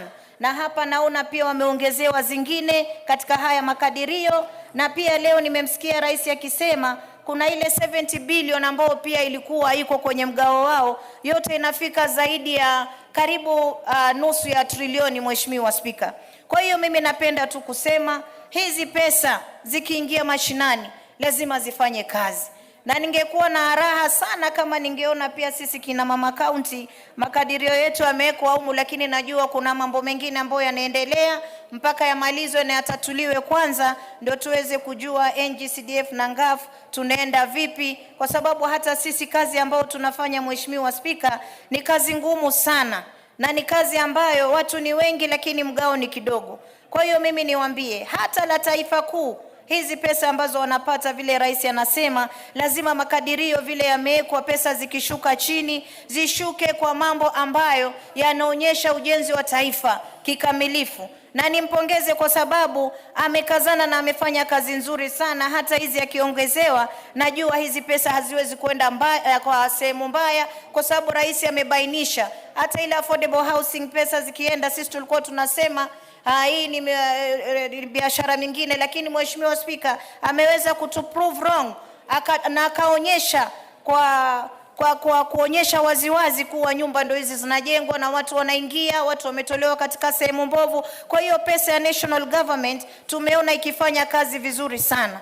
Na mimi nasema county government mmelia sana, jumba hili liko hapa kuwasaidia, lakini pia tukiwasaidia na nyinyi kule chini manake twajua health imekuwa devolved, mambo ya education kidogo ECD, tuone na watoto chakula wanapata vizuri shuleni, darasa zao ziko sawa, ile miundo misingi ambayo inashughulikiwa na county ama maendeleo ya county tuwe tunaona. Mheshimiwa Spika, kwa sababu tuliona magazeti yakiandika kuwa kuna wengine ambao hata hawakuweza kutumia pesa kwenye maendeleo. Mheshimiwa Spika, pesa nyingi zilichukuliwa zikawekwa kwenye mishahara. Mimi niseme tu magavana wetu muwe wabunifu, hizi pesa zikishuka chini muonyeshe wananchi kuwa kweli ugatuzi unafanya kazi. Ndio tuweze kujua kweli hizi pesa hata mkitaka tuongezee kila siku tutaongeza, lakini tuone umuhimu wa pesa. Kwa hiyo makadirio yako sawa kabisa Mheshimiwa Spika, na mimi nataka niwapongeze ambao wameiandaa hii, na nipongeze pia juhudi ya rais kusema kuwa hawezi kuchukua loan kutoka nje. Mheshimiwa Spika, ilikuwa tukipiga kelele hapa sana wakati wa budget ikifika, kwa sababu ilikuwa tunaona pesa zinakopwa sana, lakini rais amejibidisha na amesema anataka Kenya iwe loan free, na amekataa tena hachukui loan hata ile pesa infrastructure ambayo alikuwa anasema ile trillions ambayo imepitishwa jana na juzi. Mheshimiwa Spika, hizi si pesa ambazo zitakatwa wananchi, wala si pesa ambazo zitaombwa kule nje. Ni pesa ambayo rais anatumia njia yake na mbinu ya kutafuta katika vitu ambavyo viko hapa ndani ya taifa letu ili kuwekeza katika mambo ambayo yataweza kusaidia taifa. Kwa hiyo Wakenya wajue Kenya pia hatuwezi kuwa watu wa kukopa. Ikiwa tumelipa Eurobond, pesa yote imekamilika, lazima tumpongeze rais kwa kazi nzuri ambayo anafanya. Ila tu mimi niseme wale ambao wanashughulika na haya mapeni kule chini, kuna sekta tofauti tofauti, pesa za equalization fund na pesa zingine zikija kwenu, hakikisheni hizi pesa mnazifanyia kazi ili tusiweze kulaumu mtu mmoja wakati kuna mtu ambaye amekaa kando ndo anafanya ubadhirifu. Mheshimiwa Spika, na wakati mwingine pia Mheshimiwa Spika, mimi kama mama county naomba next time chairman wa budget tukumbuke pia sisi kina mama county tuwekeke vitu hapo kidogo kidogo ziweze kutusaidia huko chini. Mambo pia ni magumu kwetu Mheshimiwa Spika. Asante sana na ninapongeza kamati ambayo imeandaa hii. Asante sana. Martha Wangari.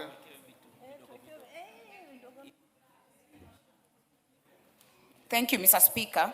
Mr. Speaker, as I write to support this bill, I want to note, Mr. Speaker, that this House has dutifully undertaken its duty in DORA every year, Mr. Speaker, to ensure that money reaches the counties at the right time.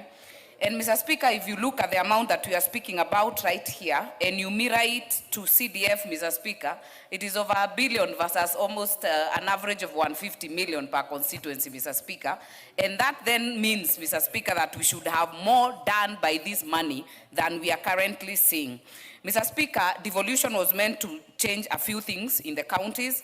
And Mr. Speaker, we are still struggling with basics, ECDs, Mr. Speaker, primary health, because what this was supposed to do, Mr. Speaker, was to ensure that the referral hospitals only dealt with the referral cases, Mr. Speaker. The issue of dispensaries and health centers all the way to level 4, Mr. Speaker, should have been effectively being dealt by the county governments, Mr. Speaker. Mr. Speaker, to ease the problems that we have in Kenyatta, in MTRH, in Eldoret, Mr. Speaker, we would by now have ensured that issues like immunization, HIV management, Mr. Speaker, typhoid, common colds, they should not get their ways to Kenyatta, Mr. Speaker, because at any level, at the dispensary, at the health centers, these issues will be sorted. But Mr. Speaker, allow me to speak to one issue I see that is a problem with the county governments. Mr. Speaker, we speak over 400 billion right now, but don't forget, Mr. Speaker, we still have other monies. Just recently, the Treasury actually released the list of the 36 counties that are to benefit from World Bank, more than 6 billion, 6.7 billion, Mr. Speaker. And what we are seeing in the counties, Mr. Speaker, is that the World Bank projects are being flaunted like the main projects that are being done by the county governments. Mr. Speaker, you'll come to Gilgil and you'll find Cabro works being done in the town, but it is not the county government allocation, Mr. Speaker, it is the World Bank. You go to climate change works, Mr. Speaker, you find Floca, which is a World Bank, which is also also a World Bank supported fund doing a lot in the counties and in the constituencies, Mr. Speaker, but it is not the county government allocation. So, Mr. Speaker, governors must also stop hiding behind the World Bank and the National Treasury appropriated projects to fool Kenyans and to fool members of their counties that this is the money they are getting in this allocation, Mr. Speaker. This allocation, therefore, must be accounted for to the shillings as on a stand-alone item, Mr. Speaker, and not to be just camouflaged through the World Bank projects. Mr. Speaker, the other issue I'll speak about is the issue of oversight. Mr. Speaker, I get very discouraged when we are trying to get CSAs to this floor to answer questions, yet we have the mandate to oversight the national executive, but they are answering questions in the Senate. Mr. Speaker, we have to get to a point, whether it is this dispensation or the next, but for posterity, Mr. Speaker, we must get to a point where the attention of the Senate is basically on the governors, Mr. Speaker. The appearance of the CSAs in the Senate has derailed that mandate, Mr. Speaker. So they end up spending all the time, and Mr. Speaker, they do not answer to them in matters of budget. They cannot even have a censure motion or an impeachment, Mr. Speaker, because their mandate is limited. Mr. Speaker, we have to get to a point where the governors know that when the questions are asked in the Senate, they are able to answer. That way, Mr. Speaker, we'll be able to get the county governments to be accountable and to ensure that we have actually streamlined what the county governments are supposed to do. Mr. Speaker, that way, our people can be able to deal with the issues that affect the counties. Mr. Speaker, the issues that the counties are allocated by Schedule 4 are very basic, like I said. Mr. Speaker, this issue of drainage, the floodings we are seeing every day, you will find, Mr. Speaker, a county government has 8,000, like Nakuru or more, workers that you do not know what they do, Mr. Speaker.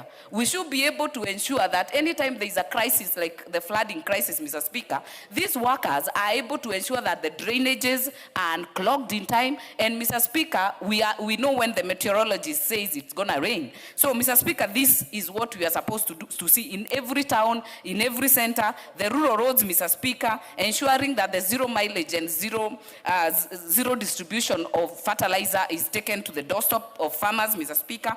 That is the support we need to see in the county government. So, Mr. Speaker, as I support, I hope that the counties can read what can actually adhere to what they should do, can adhere to their mandate, the MCA is the same, and Mr. Speaker, more importantly, the Senate. That way we can be able to ensure that oversight is clear and we are not duplicating or missing the point in terms of supporting devolution. With that, Mr. Speaker, I support. Nabi.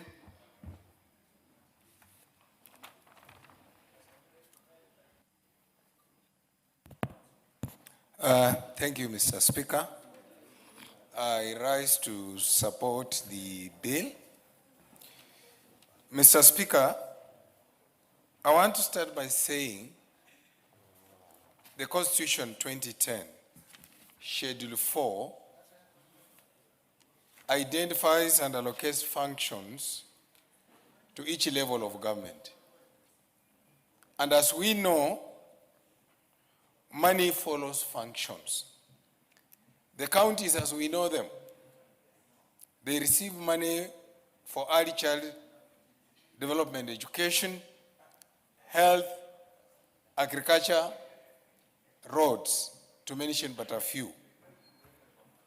Mr. Speaker, my concern is that as we allocate this money, as the national government develops basic education, primary, junior school, secondary school, in many of the counties, the foundation is missing. You have a good primary school, it has no ECD. You have enough teachers for primary school, counties have no teachers for the ECD.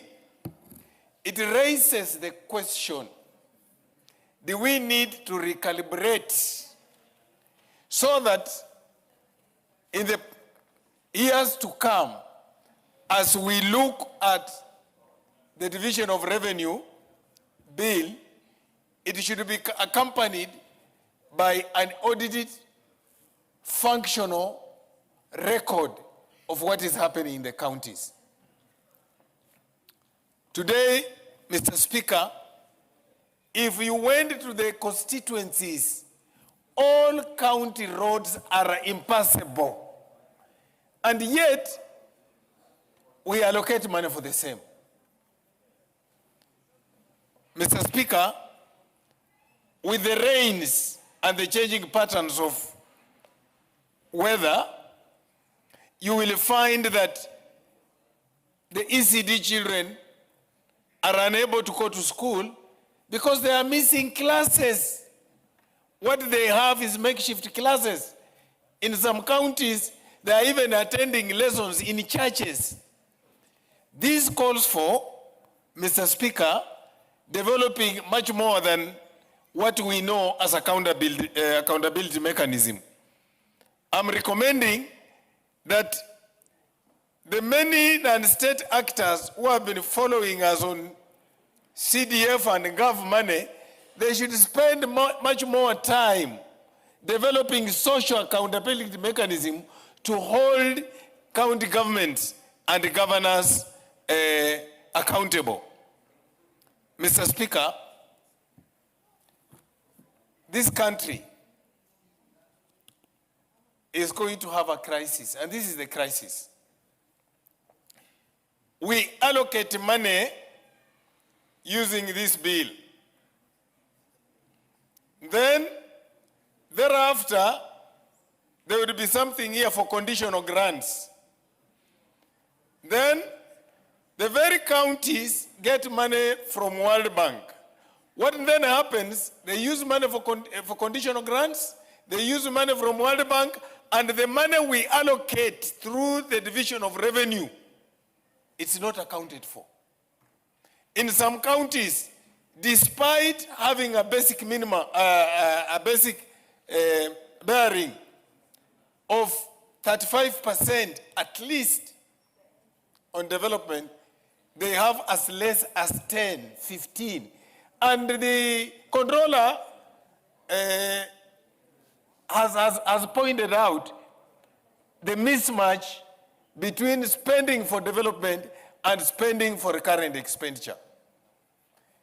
I'm more worried where the national government goes to take over projects started by county governments. And the same county governments, when you look in the budget, they still reflect money to those projects. From my understanding, we are doing double counting. So one level of government is lying, and this is the county government. I would like to insist that where the national government wants... Yes, Owen Baya, what's your point of order? You know, I'm a very good student of one Martin Shikuku, who said that the word lying is not parliamentary. Indeed, Honorable Nabi, lying is not parliamentary language. Misleading. It's misleading. One level of government is misleading. Excellent. But for sure, Mr. Speaker, when I pick money from you with an intention of helping Atandi, for example, and I don't do it, what would I have done? Cheating. Thank you. Thank you, Mr. Speaker. Thank you, Mr. Speaker. So, Mr. Speaker, I was saying... Yes, Nguzia. Nguna, what is your point of order? Point of order, Mr. Speaker. I am just wondering, how can you eat money? How do you eat money, actually? Are you the only stranger in Jerusalem? Go on. Mr. Speaker, my recommendation is where the national government wants to assist a county government on a project that they have started and they are unable, they should take over the whole project. And that project becomes a national government project. That is the only way we can ensure we are getting value for money and both levels of government remain accountable. Finally, Mr. Speaker, this parliament needs to think through ourselves and the Senate whether we are not duplicating functions by allowing national, state officers, the principal secretaries, to go and answer issues that they have answered in National Assembly to Senate. I'm raising this to support what Honorable Wangari said, that actually the Senate is instead chasing shadows and leaving the really envelope, which is called county governments. They need to spend more time holding county governments accountable, because what is going on in the county governments is not anything near accountability. Thank you, Mr. Speaker. I support. Yes, Kitur. Honorable Speaker, I stand on a point of order 95. Reading the mood of the House, Honorable Speaker, that the mover be called to reply.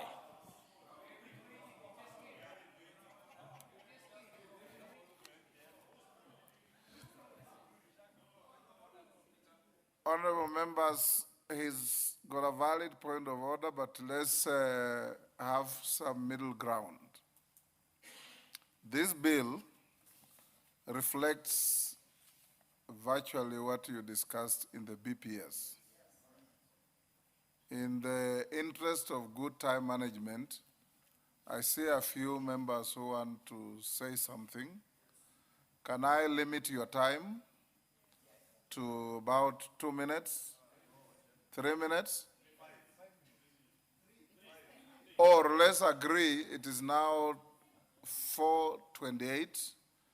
Can we close this debate at 5 and go into committee? Remember, these are constitutionally time-bound bills. So if we'll do up to 5, and I see several hands up, let me use my discretion to give you 3 minutes each. Maklap? Remember, thank you, Mr. Speaker. Charles Dickens said, if you can't make your point in 2 minutes, you are unlikely to make any point in 1 hour. Mr. Speaker, you have already eaten my 40 seconds. Mr. Speaker, I rise first of all to support his Division of Revenue Bill, Bill number 2 of 2026. So, Speaker, notwithstanding the contradictions that in this bill, it is 420. Elsewhere, it is 450. But I will heavily rely on the truth of this, because this is what we said, this is what was contained in the BBS. I will not go to the other side. Why, Mr. Speaker, is because why are we continuously increasing resources for county governments without knowing what kind of functions are following these particular resources? The resources, if we increase it from 385, what then did we take again to county governments so that it warrants an additional amount? And then subsequently, up to now, when we are saying we are proposing 420 billion to county government. It means there could be some functions in between last year and now that have been devolved to the county governments, and therefore functions, resources follow functions. So, Speaker, we must become truthful in this country. We are not going to allow resources of taxpayers of this country to continuously go to people when they change regimes in the county government. They add more employees even when there is no space for or need to employ more, or even stalling projects because another governor was having that particular resources.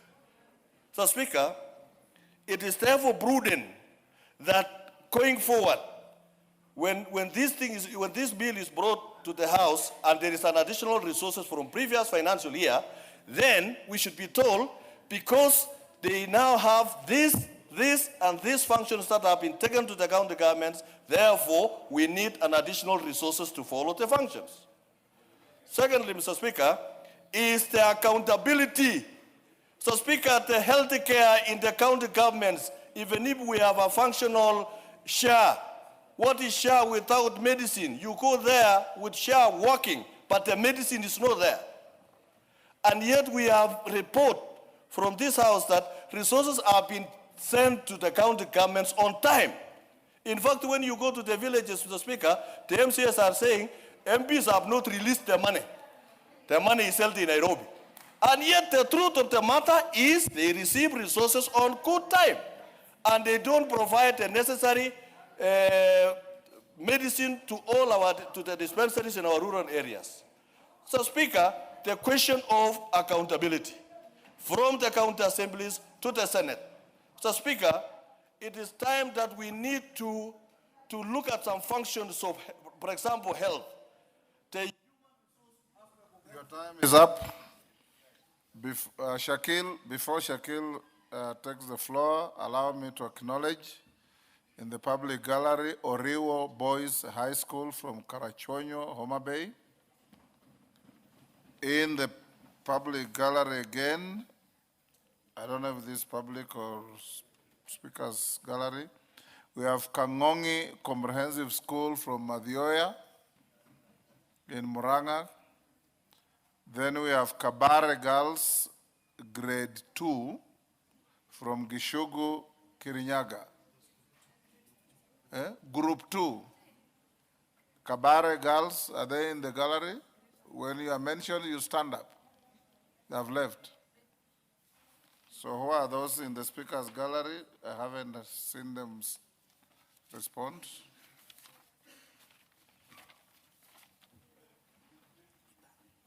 Then we have Itara Secondary School from Mara in Tharaka Nithi.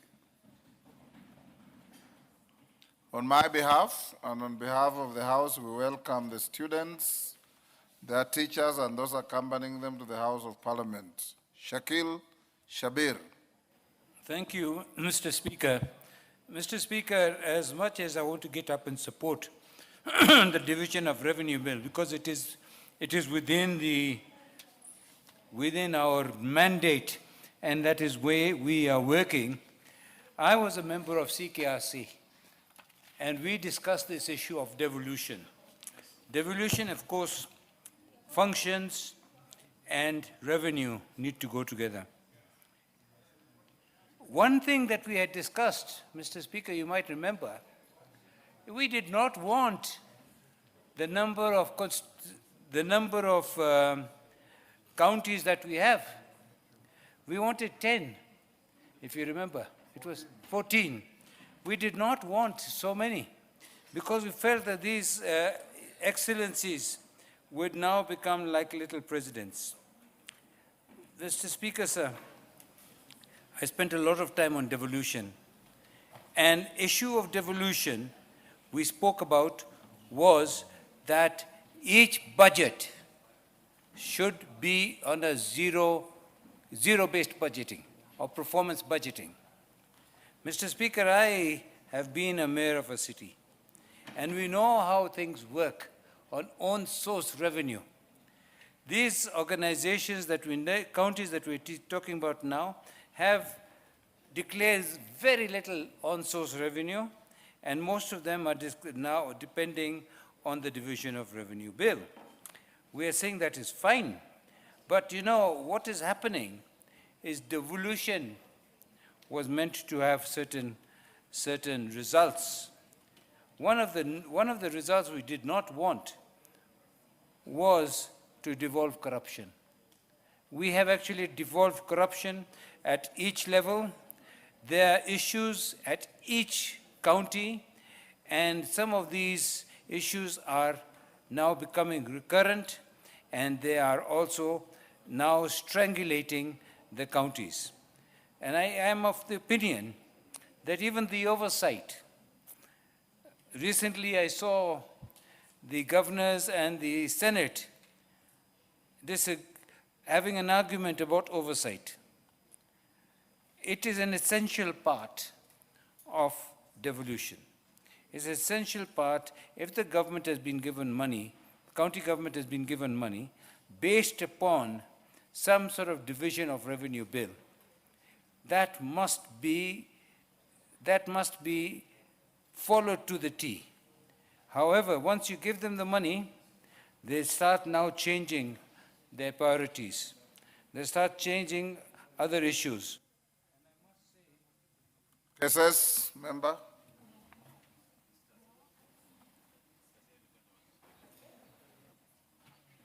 Thank you so much, Mr. Speaker.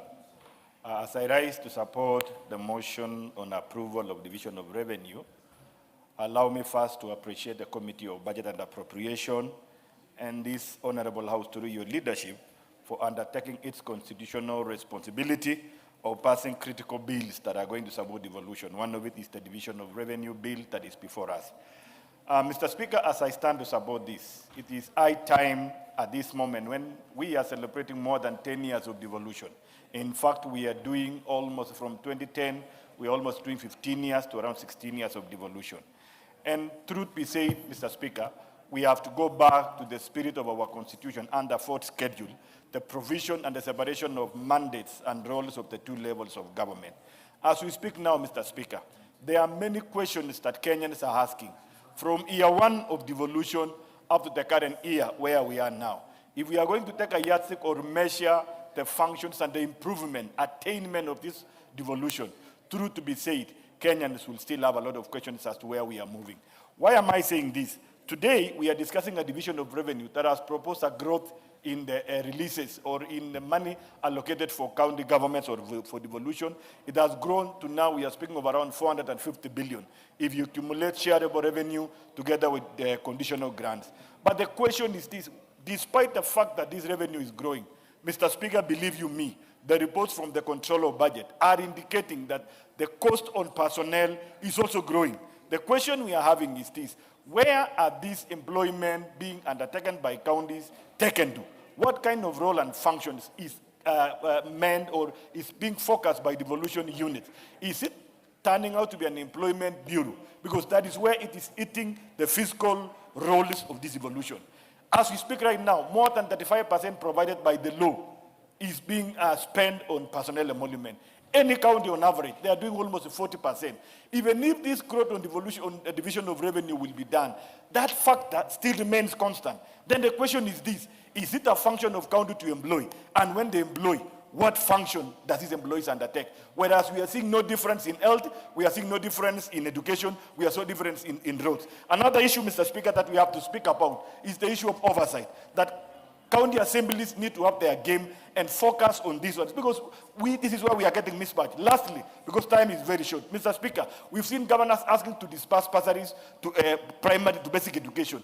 Ninth function of the second part of fourth schedule is the issue of addressing the youth and sports. But we have never seen intervention focusing on post-secondary school by the governors on our youth. Mr. Speaker, it's a question that we need to ask the governors. Focus on youth post-secondary school, as this honorable house are addressing the bursaries for the best.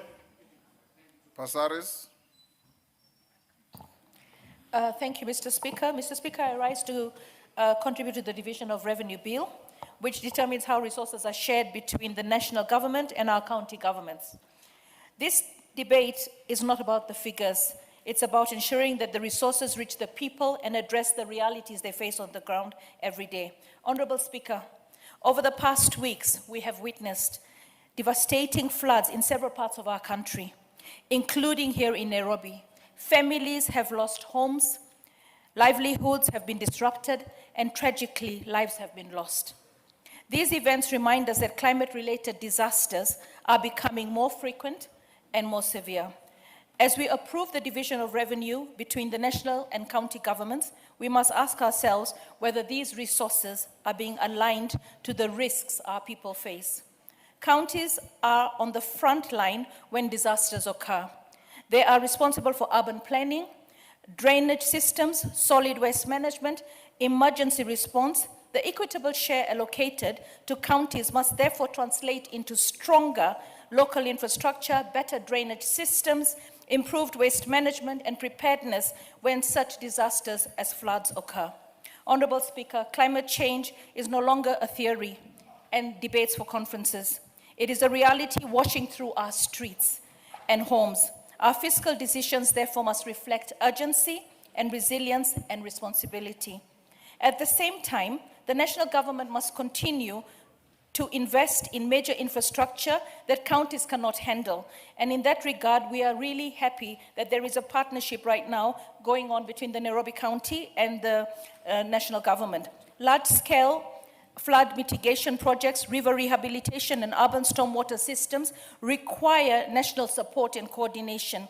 This is particularly important in rapidly growing urban centers like Nairobi, where population and pressures of environmental challenges require both leadership and county accountability. Honorable Speaker, the real test for division revenue will not be the numbers we approve today. It will be whether the counties will be able to use these resources to protect lives, to improve infrastructure, and to build communities that are resilient to the changing climate. With those remarks, I support the bill while emphasizing the need for responsible use of resources and stronger investments in disaster preparedness and urban resilience. Thank you, Mr. Speaker. I support.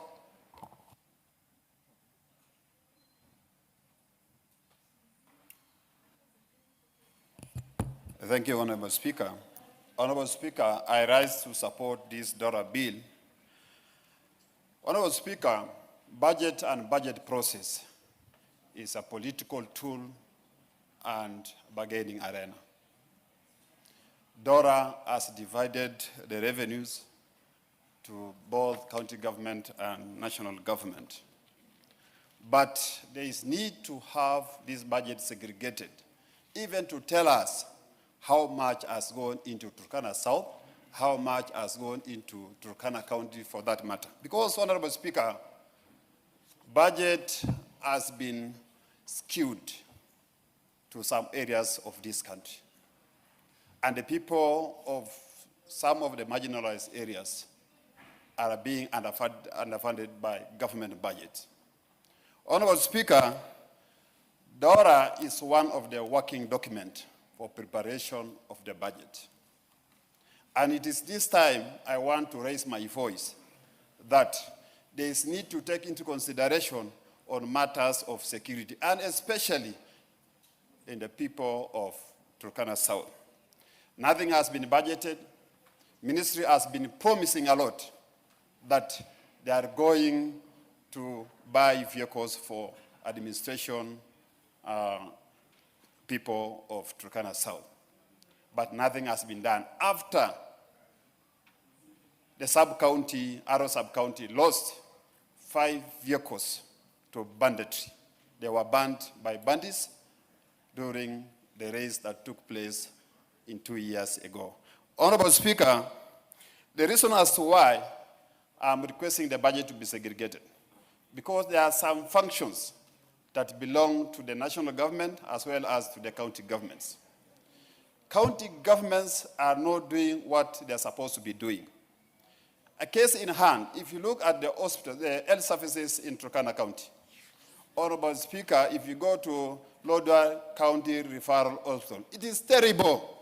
Yet, if you look at the budget of that particular county, a lot of money, more than 20%, is budgeted to the Ministry of Health or Department of Health of Turkana County. But if a patient goes there, rest assured that patient is not going to survive. Segregation also, again, there are a lot of needs, basic needs that are required by the people of these marginalized communities. Water.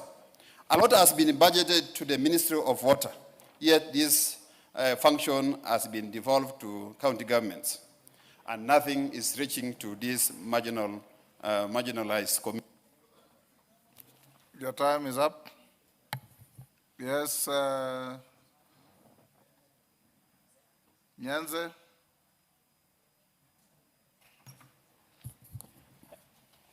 Thank you, Mr. Speaker, for giving me this opportunity to also hear my views on this bill. Even though, Speaker, I support the division of revenue bill, I have some issues which I want to raise, but before I raise, I want to say that actually the devolution for the last 10 years has brought general improvement in our rural areas. There is a lot of improvement because most of even the products which you find in Nairobi, you will find them in our supermarkets in the rural areas. And the rural areas, most of them, I mean, most of the counties have been developed. So we can say that the devolution has really made our country to improve in the infrastructure and also other things. From the PS, where the division of revenue is actually coming from, there are some issues which I should be improved going forward, especially on the, one of them is on the pending bills. Some of the departments, even though they have very huge pending bills, do not even include these pending bills in their budgets. And going forward, I think these pending bills should be a priority. Even in the county governments, they do not give pending bills, they don't make it as a priority, especially when one governor leaves, the other one comes, and then they do not check, they don't care the pending bills which the previous governor earned. And this has left many of our people very poor. Some earned loans, and some have even died from this stress from such pending bills. The other issue which we should also, in the future, Speaker, concentrate on is on revenue. Our county governments do not have good systems to collect their own revenue. And this leaves a lot of loopholes whereby there is a lot of corruption. And if this own revenue was collected well, then this would even ease our budget, and the division of revenue would actually be even less, so that the sharing would be better. But without the system, there are a lot of loopholes. Even though they collect from mamambogas who are left with nothing, they give so much money, and this money cannot be accounted for. So this is very, very unfair. So we should have, as Fatuma Migori. Thank you, Honorable Speaker. Honorable Speaker, I stand to support the Division of Revenue Bill 2026. Honorable Speaker, as much as we are allocating revenue to counties, but I must put it that our counties are also not doing the right thing. You find some counties, the previous governor that was there before started a project. And as the new governor comes in, he neglects that project and starts his own project. And I think Auditor General needs to go and do a study on these projects that money was used, maybe up to half or quarter. The project is stalled there. Nobody's interested in that because that governor wants to start his own project and make his own name. And that alone is wastage of money. Honorable Speaker, as we walk towards the journey of Singapore, Singapore starts from the county. It cannot be at national level.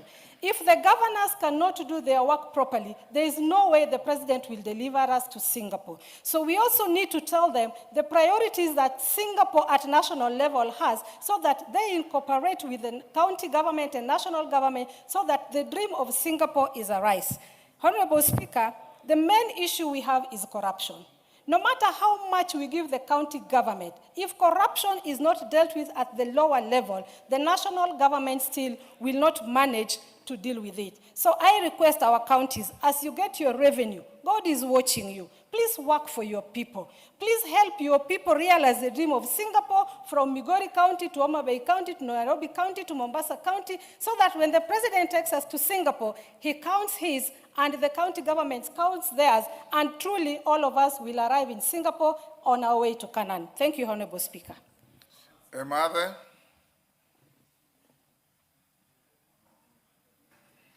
Thank you, Honorable Speaker. First, I want to support and also acknowledge the fact that if it were not devolution, some counties like Turkana will not have developed as they are today. But, Honorable Speaker, the question that I remain asking, even today, is why is the poverty index, for example, in Turkana, that was brought to 79%,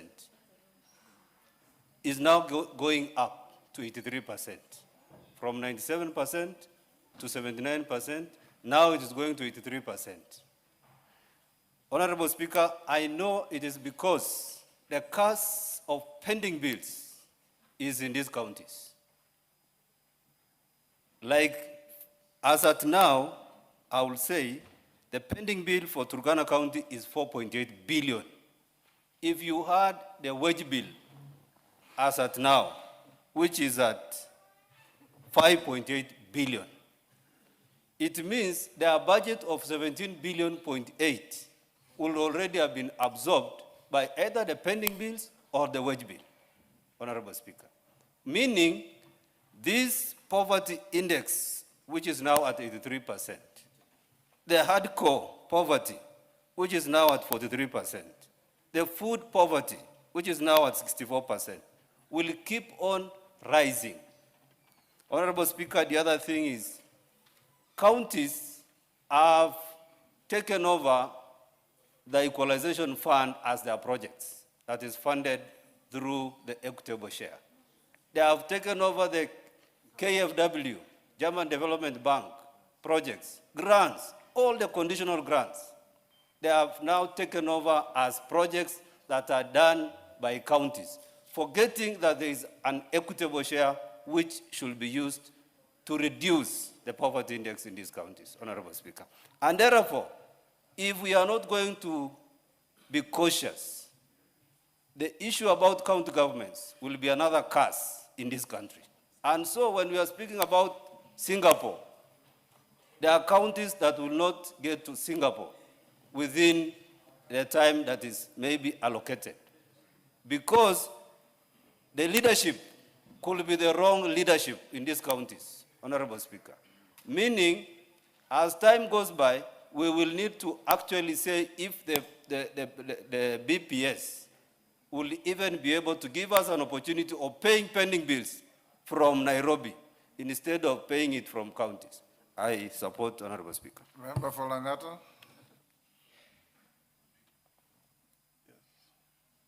Thank you so much, Mr. Speaker, for giving me this chance. From the onset, I support the Division of Revenue Bill, more so looking at what has been happening in Nairobi, running a budget averagely a year of 40 billion, with almost 60% still being used for the personnel, and with a surging population in this county each and every single day. The infrastructure that this county still depend on is the infrastructure that was there, the colonial infrastructure. As we speak, Nairobi is going up the sky. That is, we are doing skyscrapers and all. Most of the houses that we have were made for single dwelling.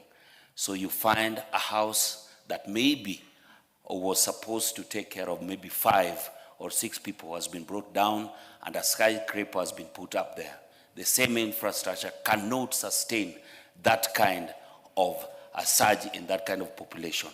As we speak, we are facing a very hard time with the drainage. We just recent floods that killed so many of our people. It's a very sad situation that the county itself cannot be able to hold with the revenue that they're having. That is why we again also support the collaboration that the national government and the county of Nairobi are having right now to just help in mitigating some of these issues that Nairobi County has not been able to put enough money on, like drainage, garbage collection. We are talking about housing, we are talking about water, and even health. So from the onset, I will say I support this bill, and the counties must also make sure that when more money is allocated to them, let the work be done. Thank you, Mr. Speaker. Aseka, but before you take the floor, allow me to acknowledge St. Joseph Comprehensive School from Molo, Nakuru, in the public gallery. St. James Comprehensive School from Molo, Nakuru County. and Lady Anne Delamere Secondary School from Gilgil, Nakuru. Seka, hold it. Mother Wangari, I give you half a minute to welcome your school. Thank you. The rest on our behalf. Thank you so much, Mr. Speaker. Allow me to just take this opportunity that you've given me to welcome all the students and learners and teachers who are visiting us. And also thank you and the clerk, Mr. Speaker, because the traffic has increased in our galleries, and that's what this parliament is supposed to do, to teach our younger generation. Mr. Speaker, this Lady Anne Delamere, as the name suggests, of course, was established by the Lady Anne, who was the wife of the Baron Delamere. And Mr. Speaker, it is a recent establishment in 2008, unlike the other colonial era schools. And Mr. Speaker, it's a public mixed school. We are just working on something with CDF to ensure that we make it a girls boarding school in the wider Baroque and the Gilgil constituency, Mr. Speaker. So I welcome them in this house, and we hope to see them, of course, after they leave the gallery, and also all the learners, Mr. Speaker, to learn one or two things from us. Thank you, Mr. Speaker. Thank you, and I join you on my behalf and on behalf of the House to welcome all the students, their teachers, and those accompanying them to the House of Parliament. Aseka. Thank you, Speaker. Atandi, get ready. Once Aseka is done, you will be called upon to reply. I thank you, Speaker, for giving me this opportunity also to contribute to this division of revenue bill that distributes revenues between two levels of government. So, Speaker, I confirm that the Budget and Appropriation Committee did a public participation on this bill, and issues raised by all stakeholders were put into consideration. We are dividing 2.4 trillion to national government, close to 9 billion to equalization fund, and about 420 billion to county governments. Having said that, Mr. Speaker, allow me to observe the following, that this bill will only be implementable if Treasury collects the 2.9 trillion. Mr. Speaker, as we speak today, Treasury has not been able to collect about 110 billion of this financial year budget. And this, Speaker, if it's not checked, it may create and increase the number of pending bills for our contractors across the country. Two, Mr. Speaker, we must also call upon KRA to be realistic in their revenue targets, so that whatever they target to collect, they tend to collect to the 100% or plus. Two, Mr. Speaker, for us to realize this bill and to be able to implement it well, Treasury must address the issue with the electronic government procurement system. And as you read the report of the Auditor General, Mr. Speaker, Auditor General says that this system has slowed down economic activities in the economy. This system has reduced the absorption of development funds. So, Mr. Speaker, as we do this, let us also put in mind that Treasury must also ensure that all challenges that are facing the EGP are addressed. Lastly, Speaker, the 2010 Constitution of Kenya on devolution really envisaged a devolution of economic activities within our counties. It not envisaged the devolution of corruption, devolution of employment bureaus, and devolution of creating small kings within our counties. Mr. Speaker, it is time to call our governors to order and ensure that the little resources that is being devolved to the counties is put to good use. My brother said that Turkana may be left behind on our journey to Singapore. I say those counties that are ready to go to Singapore should start moving. Thank you, Speaker. Ndindi Nyoro, I'll give you the last. Thank you very much, Honorable Speaker, for this chance to contribute. And on the onset, Honorable Speaker, for the several years and even now, we must start walking the talk when it comes to devolution. Because, Honorable Speaker, when we are reading a budget in the upwards of 4 trillion shillings, and it's moving, of course, at a higher percentage even than what we give to our counties, Honorable Speaker, we need an introspection in this matter, so that even as we demand more from our county governments, we do the same when it comes to allocation of resources.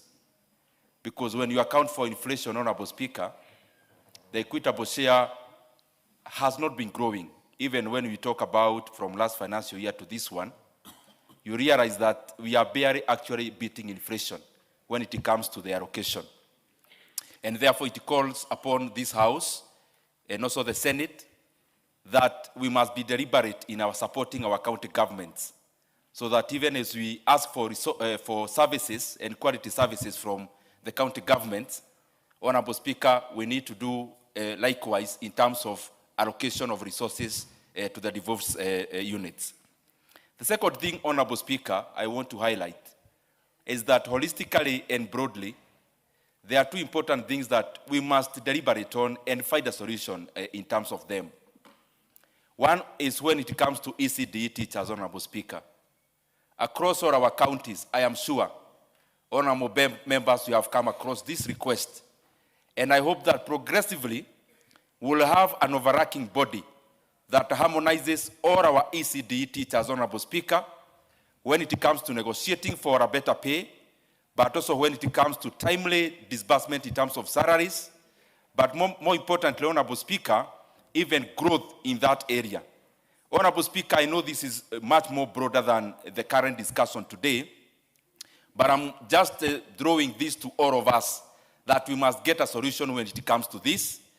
ECD teachers need a harmonizing body nationally so that, Honorable Speaker, their jobs are more or less defined and cut across all counties. The second thing, Honorable Speaker, is when it comes to health professionals, the doctors and all the professionals in the health sector, in our county governments, Honorable Speaker. Over time, we may need an overarching body like TSC that takes care of their welfare, Honorable Speaker, when it comes to promotions, when it comes to moving from this county to the other. I don't think primarily it's a very good thing that when you are hired in this county, Honorable Speaker, that for you to get to another county. Your time is up. Atandi. Honorable Speaker, I want to thank you for giving me the opportunity and also to thank members who have ventilated on this bill. Honorable Speaker, when I was moving the bill as was presented. But some members of my party have castigated me for not talking about the 450 billion shillings which was discussed in many forums, including this morning when we had the Kenya Kwanza and ODM PG. I want to assure them that those agreements will somehow find their way into this bill before it is finally processed. I also want to say, Honorable Speaker, that I want to say that I go on record as a chairman who, during my tenure, county share allocations went up the highest. Honorable Speaker, in the DORA Act, which is in force, we were able to raise county share allocations by a whopping 29 billion. Honorable Speaker, this is the highest ever. So I think I need to be celebrated, Honorable Speaker, by members for that. And to challenge those people who are saying that we are not serious with devolution. Indeed, Honorable Speaker, you know we are very serious with devolution. And you know devolution was a creation of was an idea of the former Prime Minister Raila Odinga. And you know that even in the 10-point agenda, the 450 billion, which was drawn and agreed upon, was his idea. So we want to assure everybody that we are very, very serious about devolution, but we want also to challenge governors to do their part, especially in the way they utilize their resources. They need to use these resources effectively. Most members are saying that it is possible that when you go to counties, you will see projects being undertaken by national government through donors and conditional grants. But when you check with them on the county share by allocations, you hardly see projects. So this is a fact, Honorable Speaker, and this is something that happens in my county and most counties across the country. Even in my county, Honorable Speaker, you would find that there are so many national government projects, but you'll hardly find county government projects that are being undertaken. So these are things that we need to discuss as leaders and ensure that these monies are actually working for Kenyans. Honorable Speaker, with those many remarks, I beg to reply. Thank you. Majority Leader, take your seat. Honorable members, I'll now put the question at order number 9, which is the Division of Revenue Bill, National Assembly Bill number 2 of 2026. We now read a second time. As many as of that opinion say aye. Aye. Will those of the contrary opinion say nay? The ayes have it. A bill for an act of parliament to provide for the equitable division of revenue raised nationally between the national and county governments in the 2026 and 2027 financial year and for connected purposes. Next order. Order number 10, Committee of the Whole House. All rise.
Honorable members, we are now considering the Division of Revenue Bill, National Assembly Bill number 2 of 2026.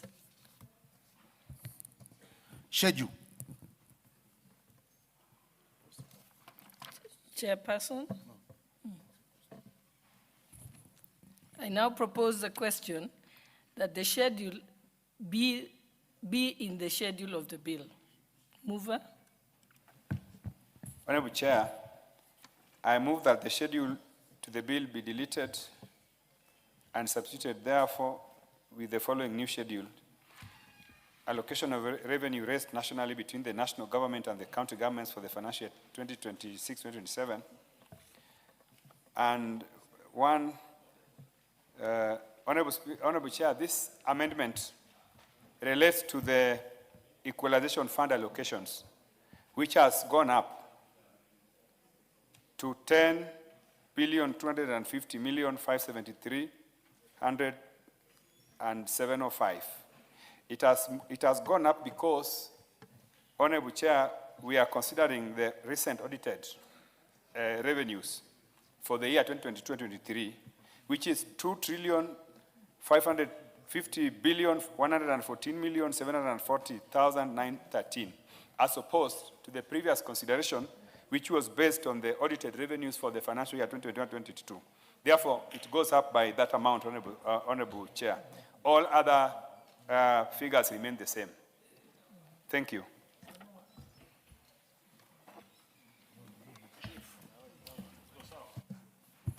I now propose the question that the schedule be amended as proposed. I now put the question that the schedule be amended as proposed. Will as many as of that opinion say aye? Aye. Will as many as of the contrary opinion say nay? The ayes have it. I now put the question that the schedule as amended be the schedule of the bill. Will as many as of that opinion say aye? Aye. Will as many as of the contrary opinion say nay? The ayes have it. Clauses 2, 3, and 4.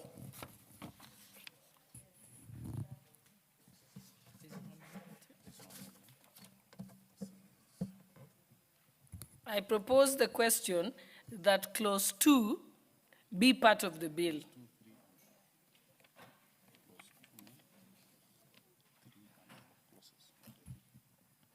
Okay, I'll take that again. I now propose the question that clause 2, clause 3, and clause 4, and clause 1. Okay, I'll repeat that. I propose the question that clause 2, 3, and 4 be part of the bill. I now put the question that clause 2, 3, and 4 be part of the bill. Will as many as of that opinion say aye? Aye. Will as many as of the contrary opinion say nay? The ayes have it. Title. I now propose the question that the title be part of the bill. I now put the question that the title be part of the bill. Will as many as of that opinion say aye? Aye. Will as many as of the contrary opinion say nay? The ayes have it. Clause 1. I now propose the question that clause 1 be part of the bill. I now put the question that clause 1 be part of the bill. Will as many as of that opinion say aye? Aye. Will as many as of the contrary opinion say nay? The ayes have it.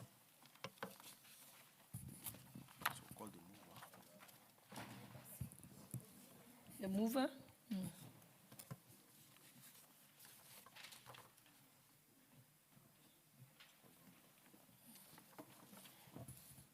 You may move the reporting.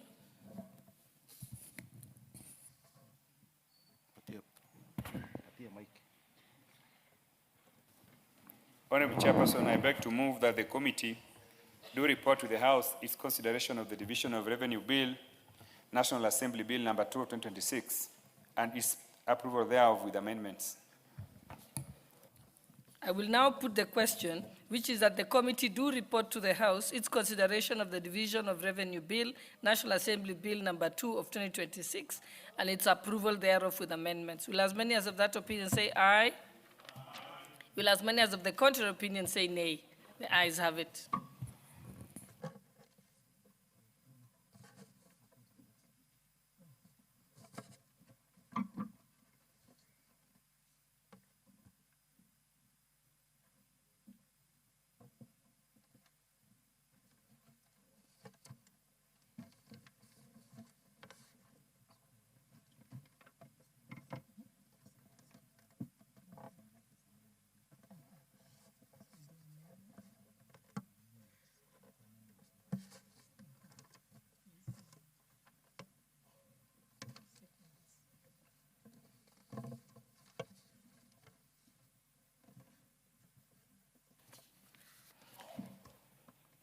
I now propose the question. So let me make the announcement first.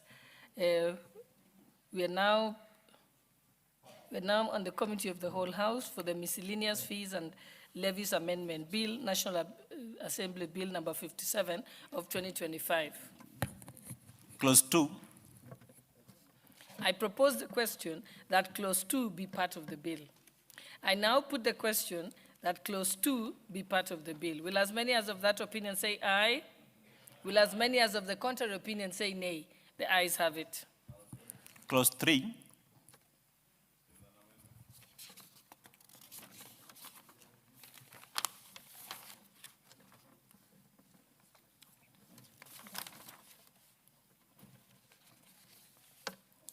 I propose the question that clause 3 be part of the bill. Mover? Okay, Majority Leader. Honorable Speaker, I beg to move. Do we start with the minor GKs? Thank you, Honorable Speaker. I beg to move that clause 3 be amended in paragraph C by inserting the following proposed new subsections immediately after the proposed subsection 4B. Honorable Speaker, the amendment is just to create a term of office in line with the Government-Owned Enterprises Act, so that the board that is appointed into this for this institution serves for a period of 3 years and is eligible for reappointment for a further and final term of 3 years, meaning that in line with the Government-Owned Enterprises Act as passed by this House, any board member other than the ex-officio, that is the CEO, members of the board, can only serve for a period of 3 years, which is only renewable once. Thank you, Honorable Speaker. I beg to move.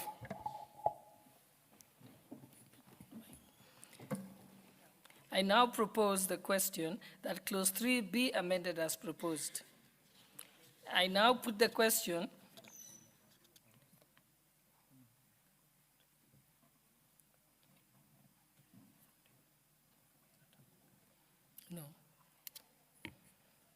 I now put the question that clause 3 be amended as proposed.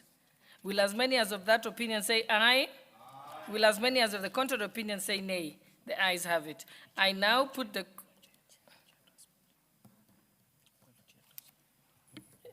We need to go to the chair transport. Chairperson transport, you have an amendment? Yes. Thank you, Honorable Speaker. Honorable Speaker, I beg to move that clause 3 of the bill be amended in paragraph C by inserting the following new subsection immediately after the proposed new subsection 4B. That is, the functions of the board shall be to formulate the strategic direction of the fund, including strategic plans, investment plans, and policies. And B, set up administrative, governance, and financial management structures of the fund. And C, oversee the administration and management of the fund. D, coordinate the optimal utilization of the fund in implementing programs relating to the purpose for which the fund is established. And E, supervise the performance of the secretary to the board, officers, and staff of the fund. F, approve and review the annual work program and budget of the fund. And G, approve with the concurrence of the Cabinet Secretary the investment policy, investment plan, and the risk threshold of the fund.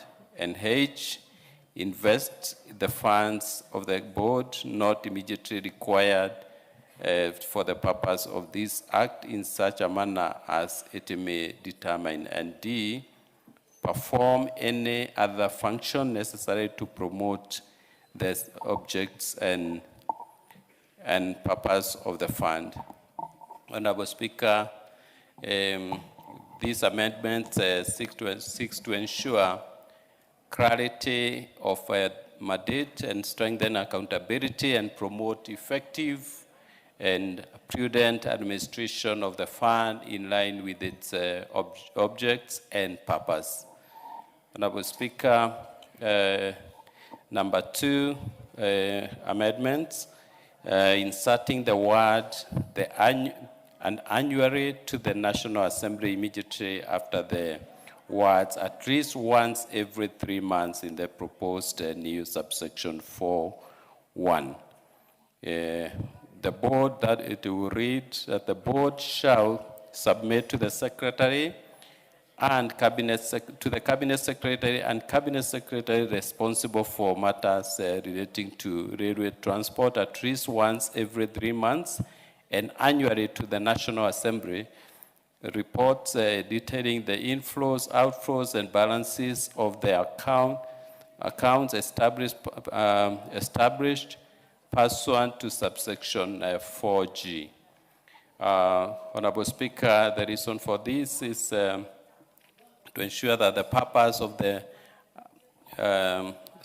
purpose of this amendment, Honorable Speaker, is to enhance transparency, strengthen parliamentary oversight, and promote accountability in the utilization of the fund. Honorable Speaker, I beg to move. I now propose the question that clause 3 be further amended as proposed. I now put the question that clause 3 be further amended as proposed. Will as many as of that opinion say aye? Will as many as of the contrary opinion say nay? The ayes have it. I now put the question that clause 3 as amended be part of the bill. Will as many as of that opinion say aye?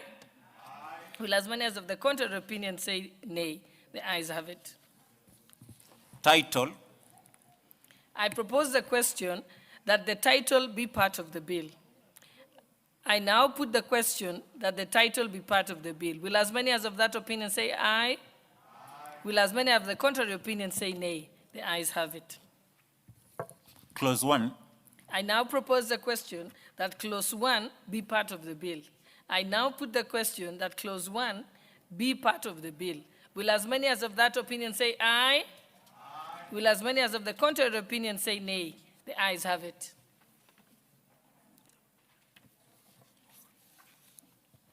Chairperson, mover, move reporting. Honorable Speaker, Honorable Chair, I beg to move that the House do agree. Hold on, Honorable Atandi.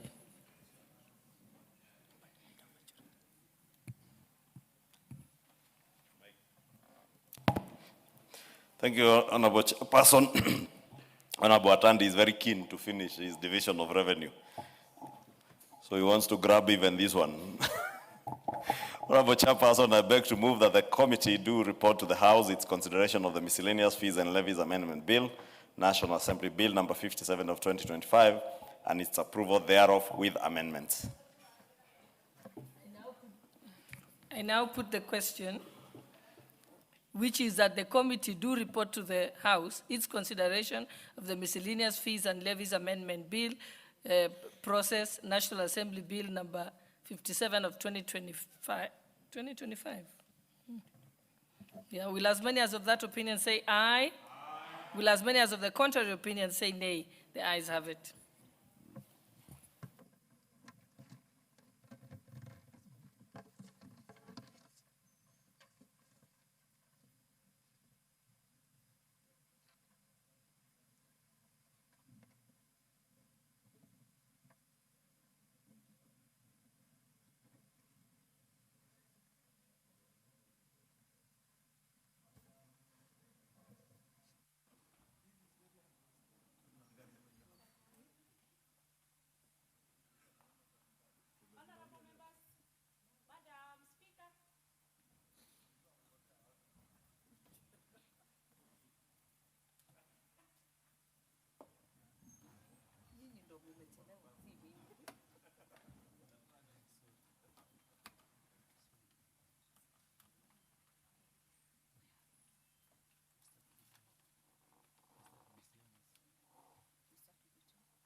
Honorable members, we shall begin with the Miscellaneous Fees and Levies Amendment Bill. Mover. No, Chair to move, yes. Chair to report.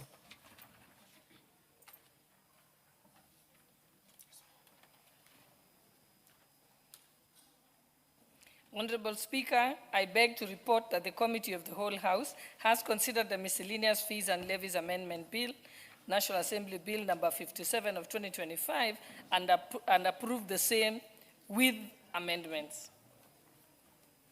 Thank you, Honorable Speaker. Mover, thank you. Mover.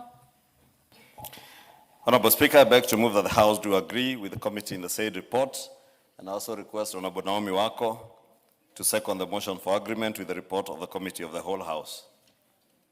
Honorable Wako. Honorable Speaker, I second. Thank you. Honorable members, I therefore propose the question that the House do agree with the committee in the said report. I put the question. Honorable members, I put the question that the House do agree with the committee in the said report. As many as are of that opinion say aye. As many as have a contrary opinion say nay. The ayes have it. Mover. Mover. Honorable Speaker, I beg to move that the Miscellaneous Fees and Levies Amendment Bill, National Assembly Bill number 57 of 2025, be now read a third time. Honorable Speaker, as I request the Honorable Fatuma Full Network to second because of her diligence in her work.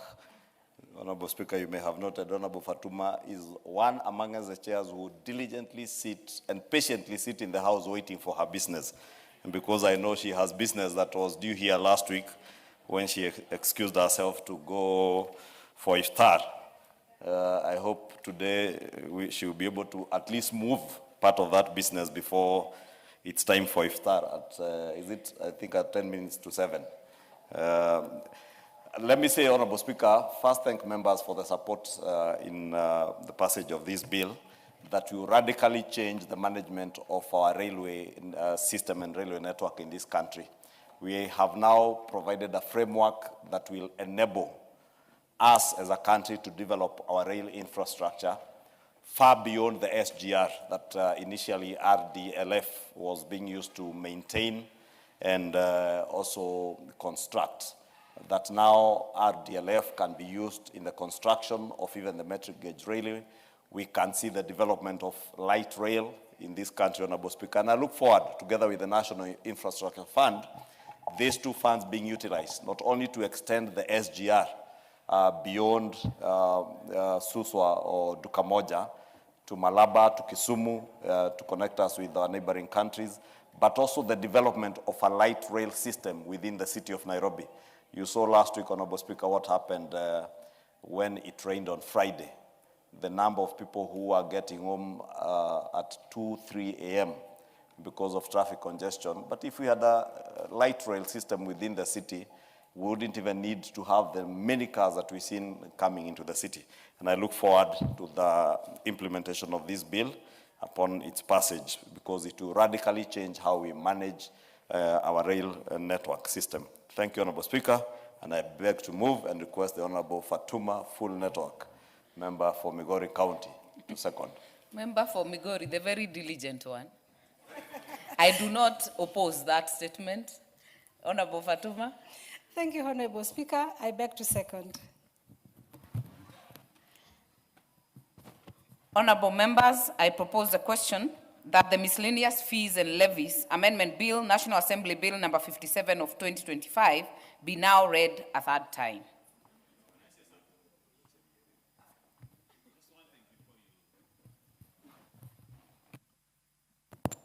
Honorable Speaker, thank you very much. I want to take the cue from my leader, the Honorable Kimani Ichung'wah, who has passed the most fundamental bills in this parliament. I think most consequential bills in the life of this country have been moved in the 13th parliament, and they have always borne the name of Kimani Ichung'wah. And I think we need to congratulate the leader. But having said that, I want to take the cue from him that he's talking about taking the railway to the other side, connect Uganda.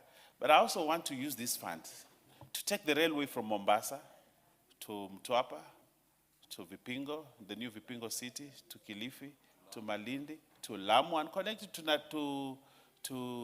Garissa, Isiolo, and the other side, Honorable Speaker, to Lokicha, and go to Somalia and Ethiopia, Honorable Speaker, so that the Lapset corridor can also have a railway. And I think that will be a fundamental development, because where there is a railway station, the town grows and thrives. And I think that is the spirit that we need to take this railway, so that it doesn't go to the other side alone, but also we take it to the other side. And I'll be glad to witness that during the reign of William Samoei Ruto. I thank you. Thank you, Honorable Owen Bayer. Honorable members, I therefore put the question, which is that the Miscellaneous Fees and Levies Amendment Bill, National Assembly Bill number 57 of 2025, be now read a third time. As many as are of that opinion say aye. Aye. As many as are of a contrary opinion say nay. The ayes have it. A bill for an act of parliament to amend the Miscellaneous Fees and Levies Act and for connected purposes.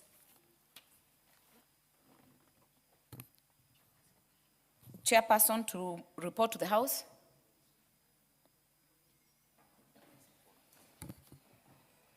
Honorable Speaker, I beg to report that the Committee of the Whole House has considered the Division of Revenue Bill, National Assembly Bill number 2 of 2026, and approved the same with amendments.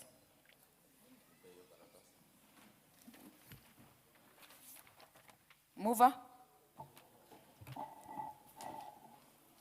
Honorable Speaker, I beg to move that the House do agree with the committee in the said report, and also request the Honorable Mukunji, member for Manyatta, to second the motion for agreement with the reports of the Committee of the Whole House. Member for Manyatta.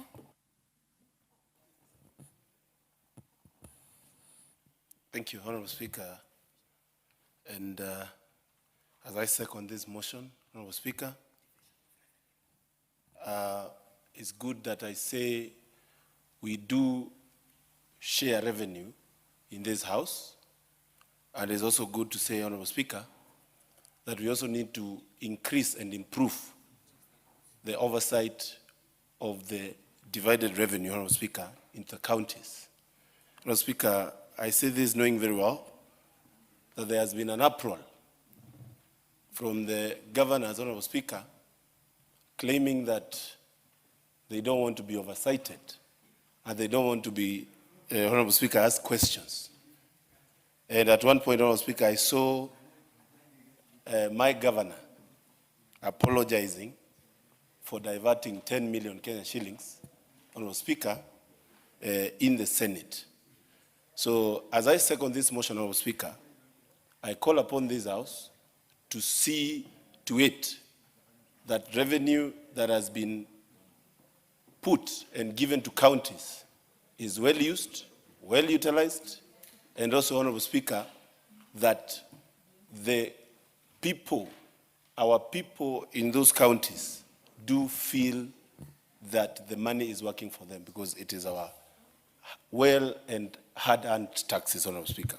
Honorable Speaker, lastly, it's good also to say that we have had a very challenging year because of the new system of procurement. And Honorable Speaker, I still wonder how much of our revenue this year that we passed with the budget of last year that has been utilized or absorbed in the various ministries due to the gridlock in the EGP procurement program, Honorable Speaker. And Honorable Speaker, especially many of the counties are lagging behind in their usage of the revenue, and it is something that this House need to put into consideration. Honorable Speaker, I second. Honorable members, I therefore propose a question, which is that the House do agree with the committee in the said report. I put the question, which is that the House do agree with the committee in the said report. As many as are of that opinion say aye. Aye. As many as are of a contrary opinion say nay. The ayes have it. Mover to move third reading. Honorable Speaker, I beg to move that Division of Revenue Bill 2026, National Assembly Bill number 2 of 2026 be now read a third time. Honorable Speaker, I just wanted to make one remark that in the previous Division of Revenue bills, there has always been a clause that in case of revenue shortages, that the shortages will be borne by national government and not county governments. I want to tell members that in this bill, that clause has been removed. And that going forward, if there is revenue shortages, all of us will bear the shortfalls. This is to ensure that we all, because national government has suffered in the process, and it has led us to, increase physical space to be able to accommodate those shortages. So this is something which I wanted the members to know. And lastly, I want to reiterate that the broad-based government is in full support of devolution. And you can see by the many engagements that we have had, including this morning when the Kenya Kwanza and ODM PG took place at KICC, and most of the members who are there, the resolutions that came out from that meeting. We are very sure that those resolutions shall not go in vain, and that somehow we will be able to adjust figures appropriately. Honorable Speaker, I beg to move and request the Honorable Mashako to second. Thank you, Chair. I stand to second the bill as proposed by the mover. Thank you. Honorable Mwashako, did you second the bill? Do it, can I retake it, Madam Speaker? Yes. Thank you, Madam Speaker. I stand to second. Thank you. Honorable members, I therefore propose a question that the Division of Revenue Bill, National Assembly Bill number 2 of 2026, be now read a third time. Honorable members, I therefore put the question, which is that the Division of Revenue Bill, National Assembly Bill number 2 of 2026, be now read a third time. As many as are of that opinion say aye. As many as are of a contrary opinion say nay. The ayes have it. A bill for an act of parliament to provide for the equitable division of revenue raised nationally between the national and county governments in the 2026-2027 financial year and for connected purposes. Next order. Order number 11, motion, report of the audited accounts for the Judiciary Mortgage Scheme Fund for the financial years 2011, 2012 to 2021/2022. Honorable members, Chairperson, Special Funds Accounts Committee, as you move, I realize you have two. For the reason that had been raised by the majority leader, you will move them back to back. You'll prosecute both order 11 and 13, then we'll go back to order 12. Thank you for that consideration, Honorable Speaker. Honorable Speaker, I beg to move that this House adopts the report of the Special Funds Accounts Committee on its consideration of the audited accounts for the Judiciary Mortgage Scheme Fund for the financial year 2011-2012 to 2021-2022, laid on the table of the House on Tuesday, 5th August 2025.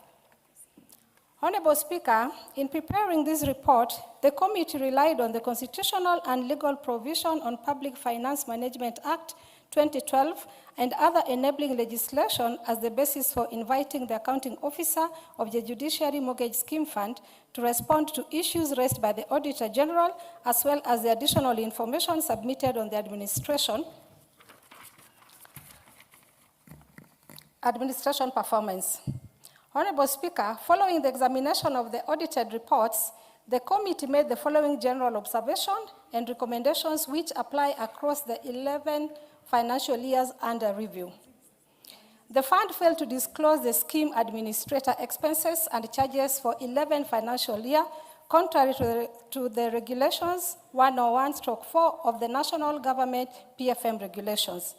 The committee recommended that within 3 months of the adoption of this report, the accounting officer should submit duly certified loan disbursement and repayment scheme for the Auditor General for audit verification.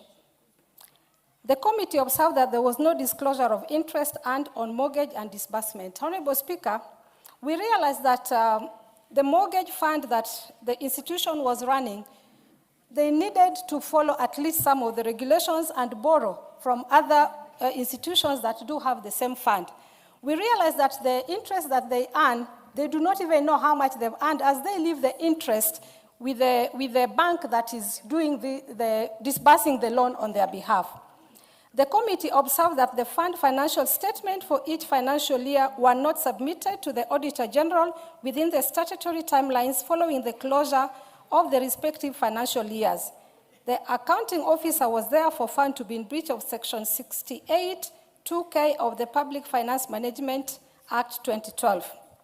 The committee recommended that the accounting officer ensures timely submission of the accounting records and documentation required to audit verification in strict compliance with the Section 31/4 of the Public Audit Act 2015.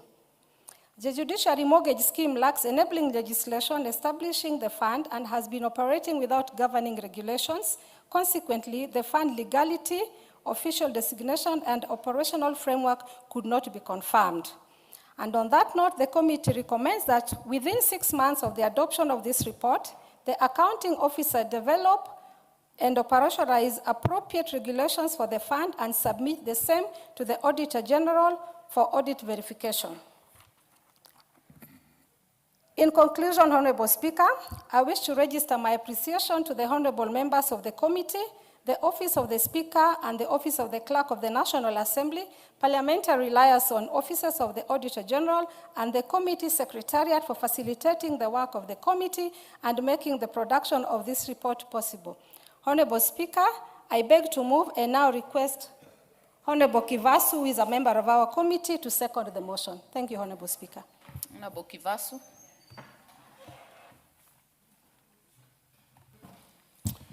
Thank you, Honorable Speaker. Honorable Speaker, I rise to second the motion that this House adopts the report of the Special Funds Accounts Committee on its consideration of the audited accounts of the Judiciary Mortgage Scheme Fund for the financial years 2011-2012 to 2021/2022. The committee's examination of the Auditor General's reports over the 11-year period provides this House with an opportunity to strengthen oversight and ensure that public resources are properly safeguarded. Honorable Speaker, the committee realized the Judiciary Mortgage Scheme Fund, in line with the submissions of financial statements, did not submit their financial statements on time, contrary to Public Finance Management Act 68, subclause 2K. Honorable Speaker, in reviewing the Auditor General's findings, the committee observed several weaknesses in the financial management of the fund that persisted over the years under review. For instance, the financial statements did not adequately disclose certain expenses associated with the administration of the scheme, including commission and bank-related charges incurred by the scheme administrator. In addition, the loan disbursement and repayment records submitted during the audit process were not properly certified, which made it difficult for the Auditor General to verify the completeness and accuracy of the transactions recorded by the fund. Finally, Honorable Speaker, the committee noted that the Judiciary Mortgage Scheme has been operating without a comprehensive and enabling legislative framework, relying largely on administrative arrangements. Without a clear legal and regulatory structure, the oversight, accountability, and operational clarity of the fund remain limited. It is therefore imperative that appropriate regulations and policy frameworks be developed to anchor the fund within the broader public finance management system and ensure its proper governance going forward. Honorable Speaker, with those remarks, I beg to second. Honorable members, I therefore propose the question that this House adopts the report of the Special Funds Accounts Committee on its consideration of the audited accounts for the Judiciary Mortgage Scheme Fund for the financial years 2011-2012 to 2021-2022, laid on the table of the House on Tuesday, 5th August 2025. Honorable members, there are many members indicated on the screen. I'm not sure whether it's for this. Honorable member for Kaiti, are you in the House? Jerry Maina? Honorable Lotte, are you on this? Honorable members, for order and good order, can we indicate through the intervention if you're willing to speak on this? Member, Honorable Mayaka.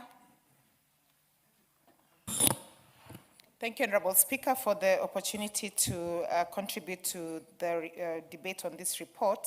And Honorable Speaker, I just want to thank the Chair and her committee for actually bringing this report to the floor of the House. Because, Honorable Speaker, just looking at the issues that have been raised by the committee and what has been observed, it is quite clear that this particular fund is not being properly managed and that it needs a bit more scrutiny. Because, Honorable Speaker, it doesn't make sense why Judiciary has allowed for their mortgage scheme fund to go into a bank. Because already the mortgages that the Judiciary members are undertaking is already subjected to interest. Then now when this particular fund is again deposited into a bank, again, there's interest that is accrued to it. Honorable Speaker, that speaks to the accounting language of double interest on the same particular fund.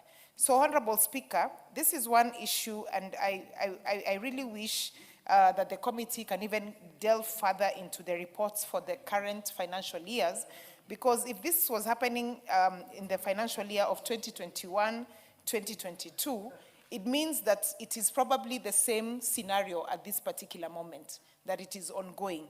And so if we are able to actually identify this as an issue, I'm just wondering about the subsequent financial years that the committee has not even been able to go to. And this particular one is a very serious matter. And so, Honorable Speaker, for me, my contribution to this particular one is that I think the Judiciary Mortgage Scheme and the accounting officer for the judiciary needs to actually undertake this and review how they are actually managing this fund if they want it to have prosperity and for it to be able to assist the members. With those few remarks, I support the report from the committee. I thank you. Very well. Member for Kitui Central, Honorable Makali. Thank you, Honorable Speaker. Honorable Speaker, you can say I to relocate from my desk. I don't know what has happened to my system. Somebody came there and I did fun things and I can't access the system. Now I can see you. But I want to thank you for this opportunity and thank the Committee on Special Programs, Honorable Speaker, for this report on the judiciary mortgage scheme. I've listened to the chair of the committee moving the report and the seconding by Honorable Kipasu, Honorable Speaker. It raised quite some fundamental issues and more so issues to do with accountability, Honorable Speaker. I got a bit surprised when Honorable Kipasu was saying that we need more law in terms of regulations and all that. And I was asking myself, Honorable Speaker, whether this country is short of laws governing public finances. Honorable Speaker, if you look at our Constitution, it is a whole chapter 12 of our Constitution, it talks about public finances. And it provides very broad framework in terms of what needs to be done when you're handling public resources. To put more emphasis on that, Honorable Speaker, we have a whole law called Public Finance and Management Act, which has been revised many times. And that law provides much more details than the Constitution on how to manage public resources. And then to make things worse, Honorable Speaker, we have Public Finance Management Act regulations, Honorable Speaker. So these three pieces of legislation, Honorable Speaker, provide very detailed framework on how to use public resources. So I can say authoritatively, Honorable Speaker, that we don't have shortage of law. What we have is lack of enforcement of law.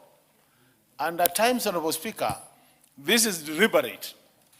Accounting officers have taken these public resources as their own pocket money, Honorable Speaker. And when it comes to using these resources, they forget that they should adhere to the law as it is written, Honorable Speaker. So, all these issues being raised by this report, Honorable Speaker, are issues which, to me, from where I stand, I can say it's just deliberate that accounting officers want to take advantage and as a result misuse these resources. You put such a resource into a bank account, Honorable Speaker, and some of these private banks is where we would expect things to be done correctly, Honorable Speaker. But when we listen to the gaps being explained here, it shows really we need to do something. And what worries me most is what my chair, Regional Integration, has mentioned, Honorable Speaker. We are looking at a report of about 21, 22, Honorable Speaker. Now, imagine that problem has persisted for up to date. And more likely, it has not been captured, Honorable Speaker. So we've not addressed the challenge. And I think really, even as we look at some of these audit reports coming from our committees, I think it's important, Honorable Speaker, we look at what can we do to some extent stop this continuous misapplication, misuse of public resources. Because we can't be a country where we claim we have not enough money, and we are borrowing left and right from everywhere, and the little money we get, which is our own money from our taxes, Honorable Speaker, and Kenyans have been very faithful to pay taxes, that amount where our people are paying taxes, that we cannot manage. The Constitution is very clear. We need prudent management of public resources, Honorable Speaker. So this kind of reports, Honorable Speaker, I think as a House, we need to move to the next level. The sanctions, Honorable Speaker. We need to start talking about what sanctions can we impose on some of these accounting officers who misapply these resources, so that as we move to the future, Honorable Speaker, people will know that when you misapply or misuse public resources, you will be punished for whatever you do, Honorable Speaker. And if we go that direction, Honorable Speaker, then we'll start getting better audit reports from our committees, and our committees will be taken seriously. Otherwise, majority of the people now, majority of the Kenyans, think that these reports are just a talk show. We come here to talk about them, we go home, all smiling, we have talked about them. Nothing is done, Honorable Speaker. It is time this House proves to Kenyans that we have truth and we can bite, Honorable Speaker. With those one remarks, I support. Member for Manyatta. Thank you. Thank you, Honorable Speaker. Honorable Speaker, we have discussed many audit reports here, Honorable Speaker. And one thing that is consistent, Honorable Speaker, is the backlog of the audit reports. Today we are discussing and receiving a report of the audit report for 2020, 2011, 2012, Honorable Speaker, 2021, 2022. Honorable Speaker, that tells you that even if the committee finds issues with the audit report,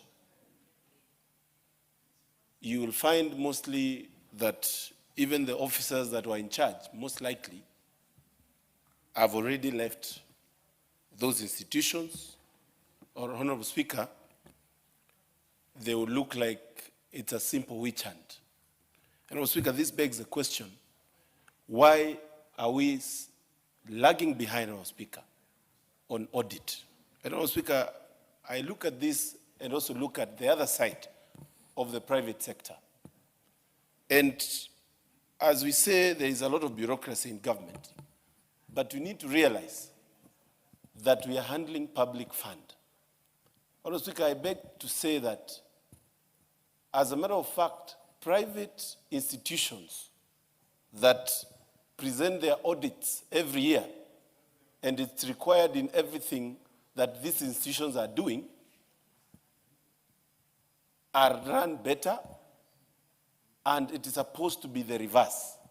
Public funds, Honorable Speaker, are supposed to be audited and keenly audited, as a matter of fact, quarterly.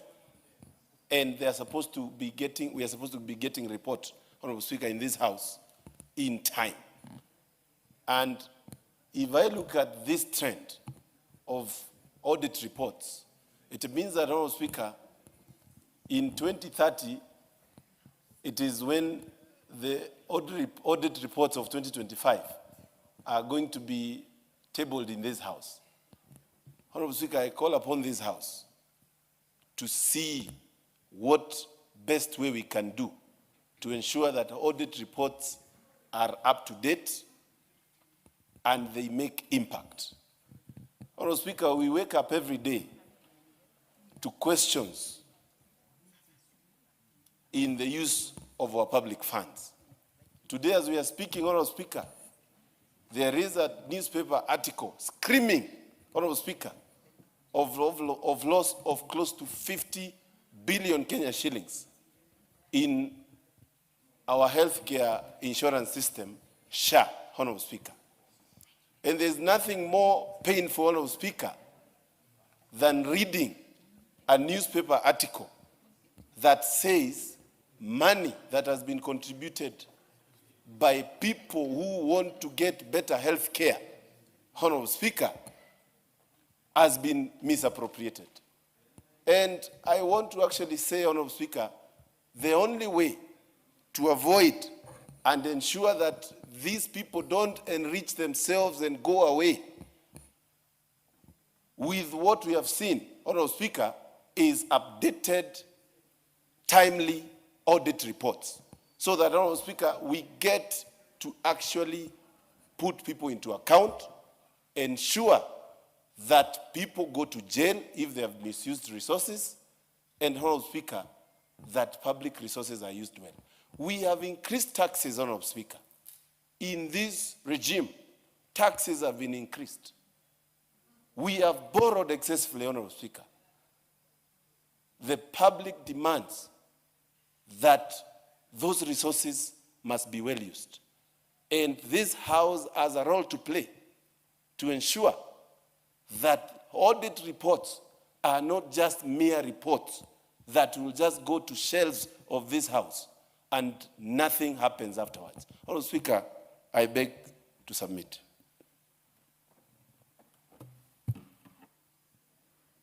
Honorable Mwashako, I see you beckoning, but I don't see you here in the system. Are you intending to speak on this? Okay. Thank you. Thank you, Madam Speaker, for giving an opportunity to support the report, the audit report from the Committee of Special Funds. Honorable Speaker, I want to share, I share the sentiments of my colleagues that judiciary, I want to believe they can do better. Having a mortgage scheme that is solely to support the staff of our able judiciary we do not expect that judiciary should abdicate their duty and give this fund to a commercial bank, Honorable Speaker. I hear and I read the report, it's clear that judiciary have chosen not to manage this fund themselves. They have chosen to give it to a bank. And we know, Honorable Speaker, commercial banks in this country exist to make money. And when we came up with this fund, Honorable Speaker, it is purely for the benefit of our staff who works for judiciary. And this is similar to what happens in Parliament. We have a parliamentary mortgage scheme that is managed purely by Parliamentary Service Commission, Honorable Speaker. So I don't see why judiciary, as it's constituted, to abdicate their role, give the fund to a bank. A bank charges, I'm told, charges about 3% of administrative and management fee. You can imagine, Honorable Speaker, that denies the fund growth. Because normally when you offer these loans to staff and they pay on interest, the interest is supposed to make sure the fund grows for sustainability. And now when you give it to a bank, what happens is the bank will make money and then the fund will remain stagnant. So in case there is any default, Honorable Speaker, then the fund will not be sustainable, Honorable Speaker. So I want to call upon this committee that oversees this fund to call judiciary accounting officers to order. They must renegotiate what they have with the bank, return this fund to be managed by judiciary itself, Honorable Speaker. Second, Honorable Speaker, this country we have a number of funds that is until last Parliament under J.B. Muturi's tenure as Speaker, is when this Committee of Special Funds was created. Previously, there was no audit of any special fund in the country. So many parastatals, many organizations, many state-owned enterprises created special funds, Honorable Speaker, to, I don't want to use the word siphon and misappropriate funds, Honorable Speaker, but it was a silent agreement that they created a special fund, and then corruption was part and parcel of the objective of those funds, Honorable Speaker. But today, Honorable Speaker, this special fund is doing a commendable job. And it looks like it is behind schedule, because like today we are looking at audited accounts from 2011-2012 financial year to 2021-2022 financial year, Honorable Speaker. That's about in excess of 10 years. It looks like we are behind schedule as Parliament, as Special Funds Committee. But this is because that previous years there was no committee that was oversighting these funds. The Auditor General was not able to look at the books of these special funds. But today we want to laud that decision that was made in the last Parliament, and laud the committee that is chaired by our sister Honorable Full Network, that we can be able to know what happens in these funds. And as I said, Honorable Speaker, it is painful that funds that are intended to support staff, are intended to support growth of staff welfare, sometimes they get misappropriated.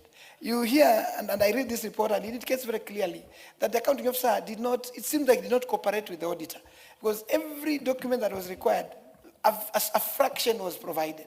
And therefore, Honorable Speaker, we must, as a country, we must put more, more effort to increase our oversight, but at the same time to take auditors' reports extremely serious, so that then we can get value of the money that we pay as taxes, and every shilling that has been planned to go towards enabling either, every sector of our economy. Let us find value for the shilling that we put in. So, Honorable Speaker, I support this report, and I beg to request that this committee continue doing a good job. Thank you, Honorable Speaker. Honorable Passaris, not on this. Honorable members, I do not see more interest in this, so I'll ask the mover to reply.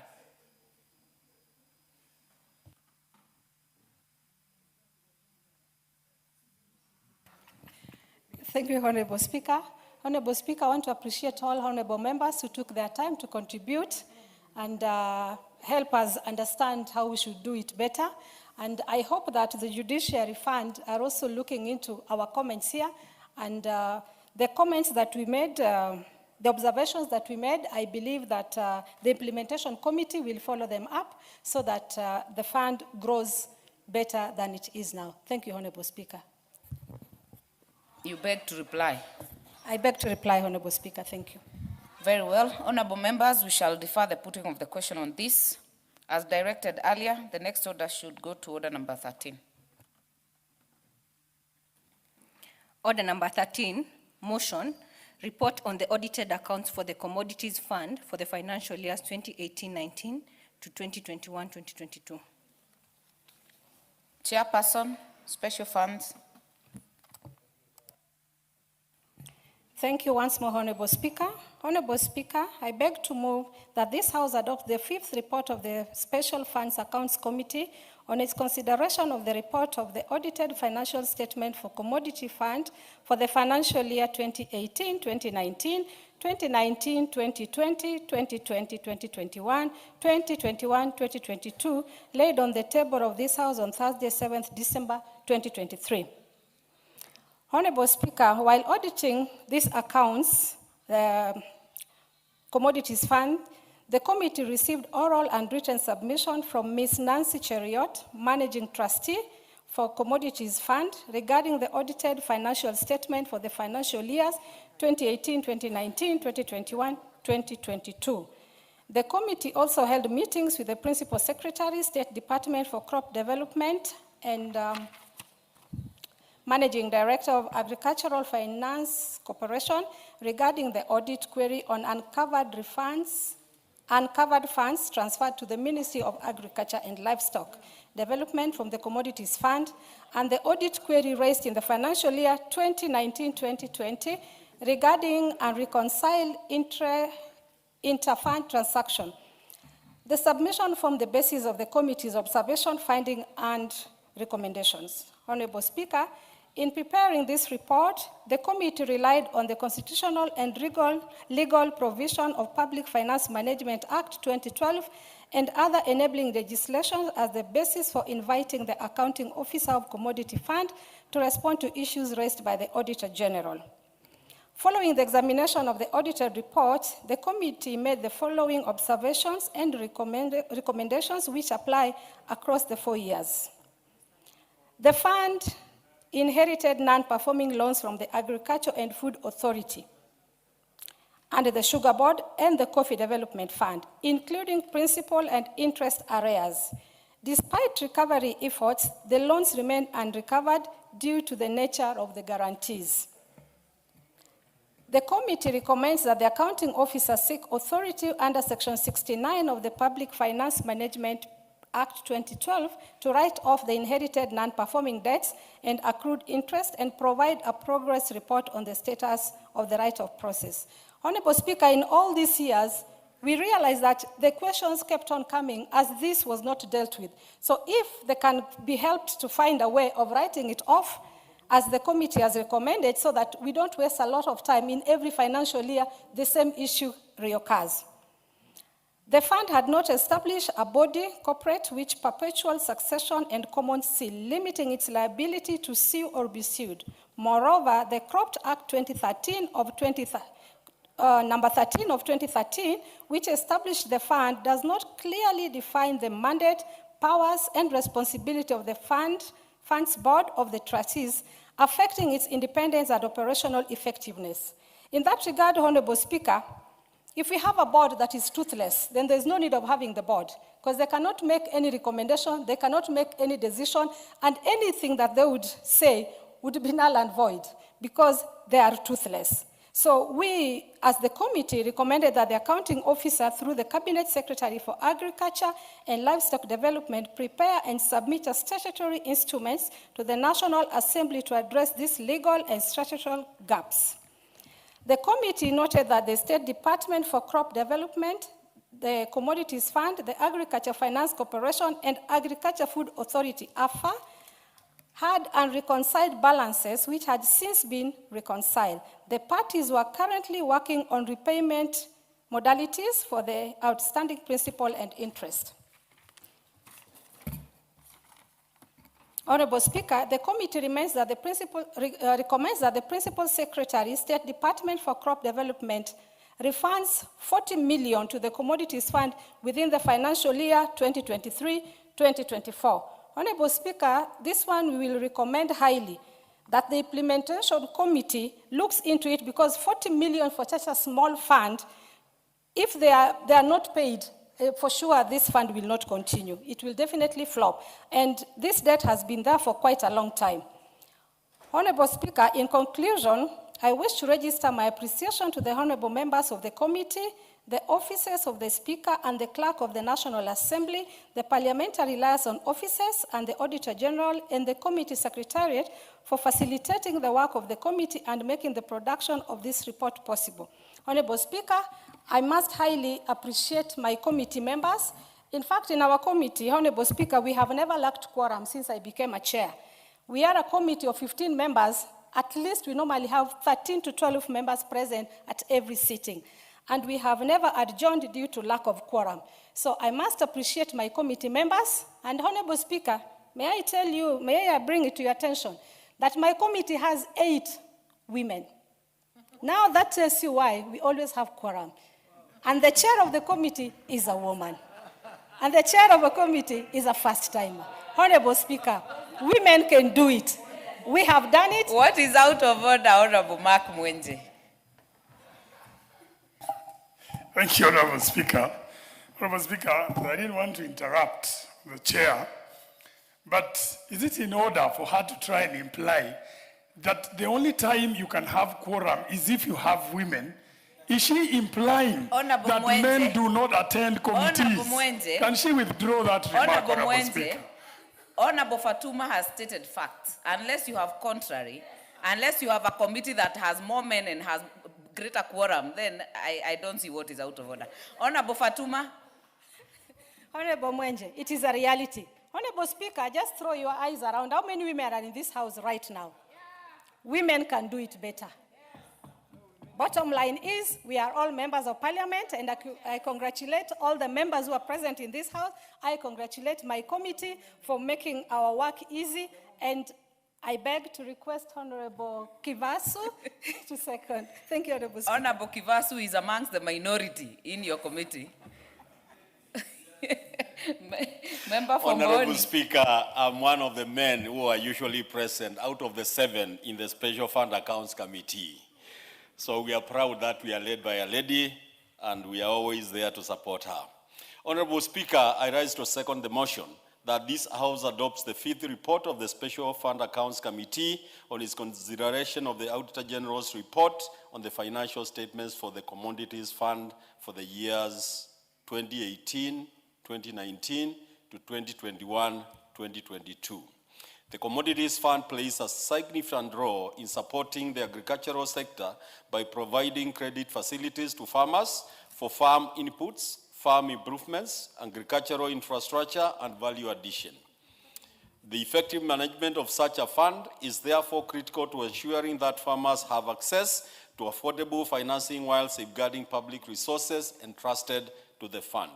Honorable Speaker, the committee's review of the Auditor General's reports reviewed notable weaknesses in the management and reconciliation of loan transactions within the fund.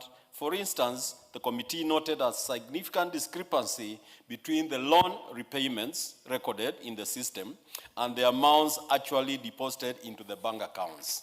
Madam Speaker, this led to some confusion as to whether they are really using a computer system, because when a computer system is usually used, then you expect to get right information, although we say garbage in, garbage out. So I hope they have not been putting in garbage.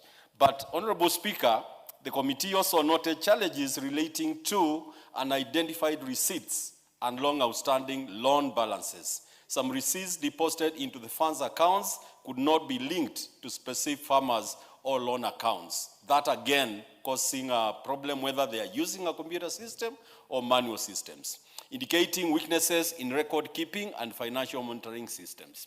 This committee further observed that some loan records that had remained unresolved for several years without adequate explanations or corrective measures. Such gaps in financial management reduce the reliability of financial statements and undermine confidence in the administration of the fund. Finally, Honorable Speaker, the committee observed various financial management challenges affecting the performance of the fund, such as significant revenue shortfalls and substantial over-expenditure resorting to largely resulting largely from provisions made for bad and doubtful loans. Such trends highlight the need for stronger financial planning, prudent lending practices, and effective recovery mechanisms to protect public resources while ensuring that the fund continues to serve its intended purpose of supporting agricultural development. I therefore urge this House to adopt this report of the committee so as to strengthen accountability, transparency, and sustainability in the management of the Commodities Fund. Honorable Speaker, with those remarks, I beg to second.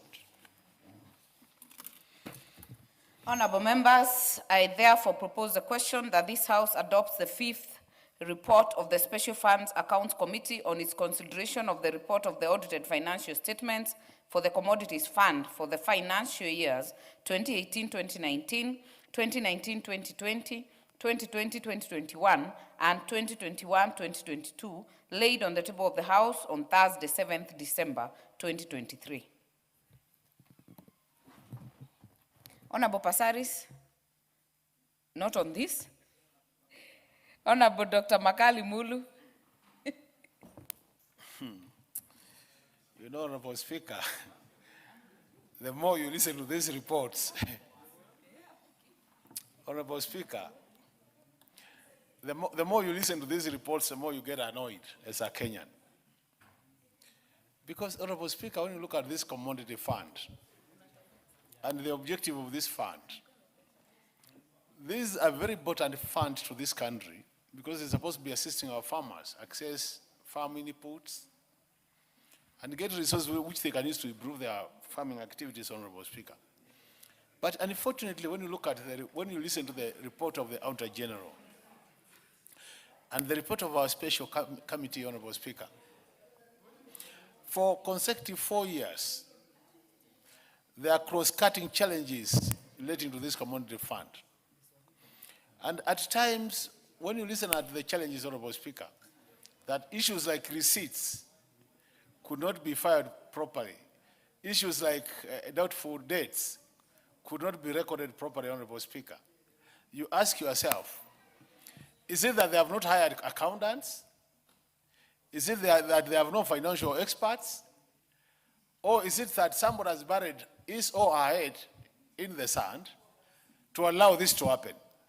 And the latter, to me, is what is more likely. That people have deliberately taken a decision that we are not going to be accountable. And Honorable Speaker, I do sit in the Budget Committee. And this country have created a number of funds. And you'll be surprised, Honorable Speaker, for the last 2 years, almost all the funds we have created have issues and more accountability issues. If you look at the Hustler Fund, the other day, 12 billion cannot be accounted, cannot be recovered. Look at the Women Fund, challenges. Look at the WOSO Fund, challenges. Look at the National Youth Fund, challenges. Now this is another called Commodity Fund, challenges. Just immediately now we have discussed the mortgage fund for the judiciary, challenges. Is it time we said enough is enough with these funds? And we allowed people to use money from using the general budgeting process, Honorable Speaker. Because it looks like we are creating these funds as a special purpose vehicle to serve some very specific objective, but at the end of the day, they become vehicles for siphoning off public resources and misapplication of resources. So, Honorable Speaker, as I've said many times, I think as a country we must make a serious decision. We must take a very serious decision. Either we use public resources as anticipated in our constitution, or we have free for all, and then we say let every Kenyan take a share of the public resources, we go home and forget about a country called Kenya. So to me, these reports, when they come to this house, they make some of us very annoyed who have financial background, because we see serious carelessness in terms of managing public resources. How I wish we could change. So I want to repeat what I said earlier, Honorable Speaker. This House must come up with a very clear framework on how to sanction accounting officers who are not able to account for public resources. I support. Member for Kaiti, Honorable Kimilu. You're not in the House. Honorable Mayaka. Thank you, Honorable Speaker, for giving me this opportunity to contribute to this report. And once again, to thank the very diligent chair, the Honorable Fatuma Full Network, my sister, for the good work that she's doing with this committee, and to tell her to keep doing the good work. Honorable Speaker, looking at this particular fund, the Commodities Fund, it's actually very sad, some of the observations that the committee was able to make. One of them being that the fund inherited non-performing loans from the Agriculture and Food Authority, the Defunct Sugar Board, and the Coffee Development Fund, and including principals and interest arrears. This means, Honorable Speaker, that this is a fund that is already experiencing so many problems, and then they have more load added onto it that they can't even manage. Honorable Speaker, there's also the issue where they are owed arrears from the Department for Crop Development, 40 million shillings. And it is said here that the Commodity Fund should actually have realized this money within the financial year of 2023-2024. And we are in financial year 2025-2026, meaning that this has not even been done yet. And Honorable Speaker, even with the issues that this particular fund is experiencing, and then you add on to the fact that they have arrears, they have adopted funds that are not even working, non-performing loans. Honorable Speaker, this is an issue that is very grave. And I just want to commend the committee, because I can see the committee has made recommendations that should ideally be resolved as soon as possible. But the question is, how realistic is this again? Because again, Honorable Speaker, when you look at this particular report, we are looking at a report for a couple of financial years ago. We've not even gone into the ones that are current. So it means that probably if they don't already have more issues that have piled up to the ones that they already have, this is a fund that ideally is operating on an environment where they are just being helped by the grace of God, literally, because the issues that they have are too many. And I really empathize with the committee, because then they have to be one of the solution providers and recommenders of solutions that can actually work with them.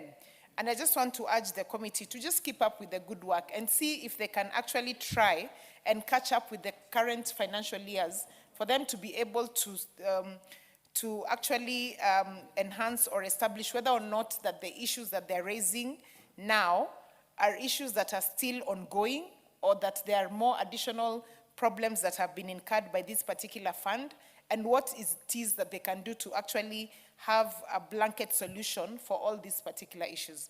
With those few remarks, I support and I submit. I thank you. Honorable Gitonga John.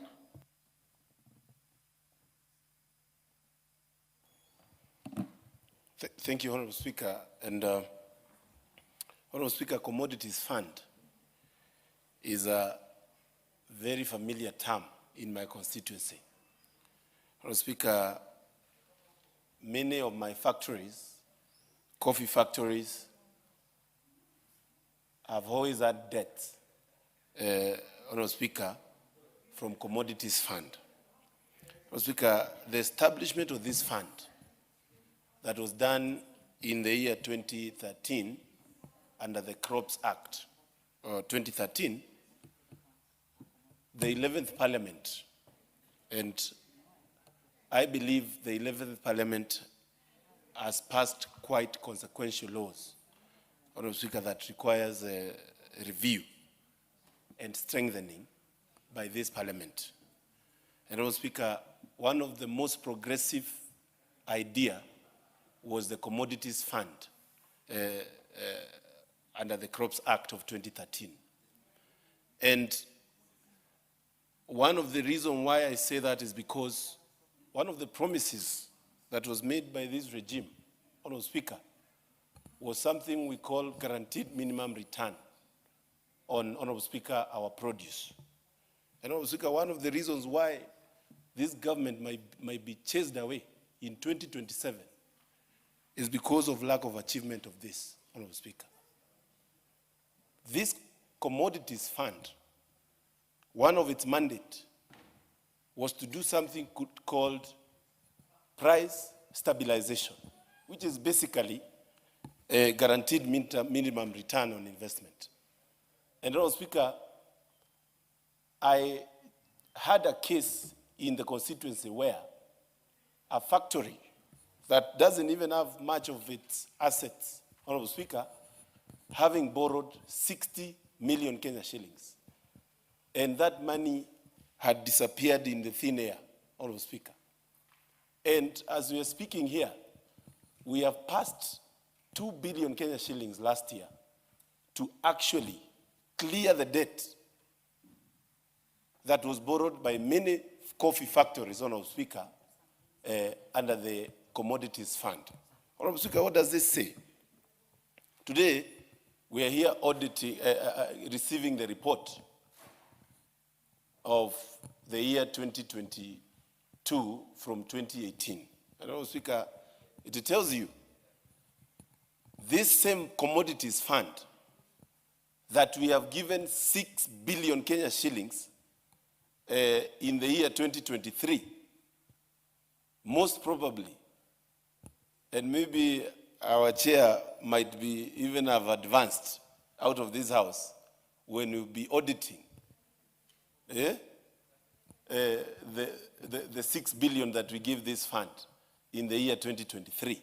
It tells you that, Honorable Speaker, there is a need to relook the Crop Act and see how we can make sure that there is more stringent measures to ensure we don't lose, Honorable Speaker, these hard-earned taxes of our people, Honorable Speaker.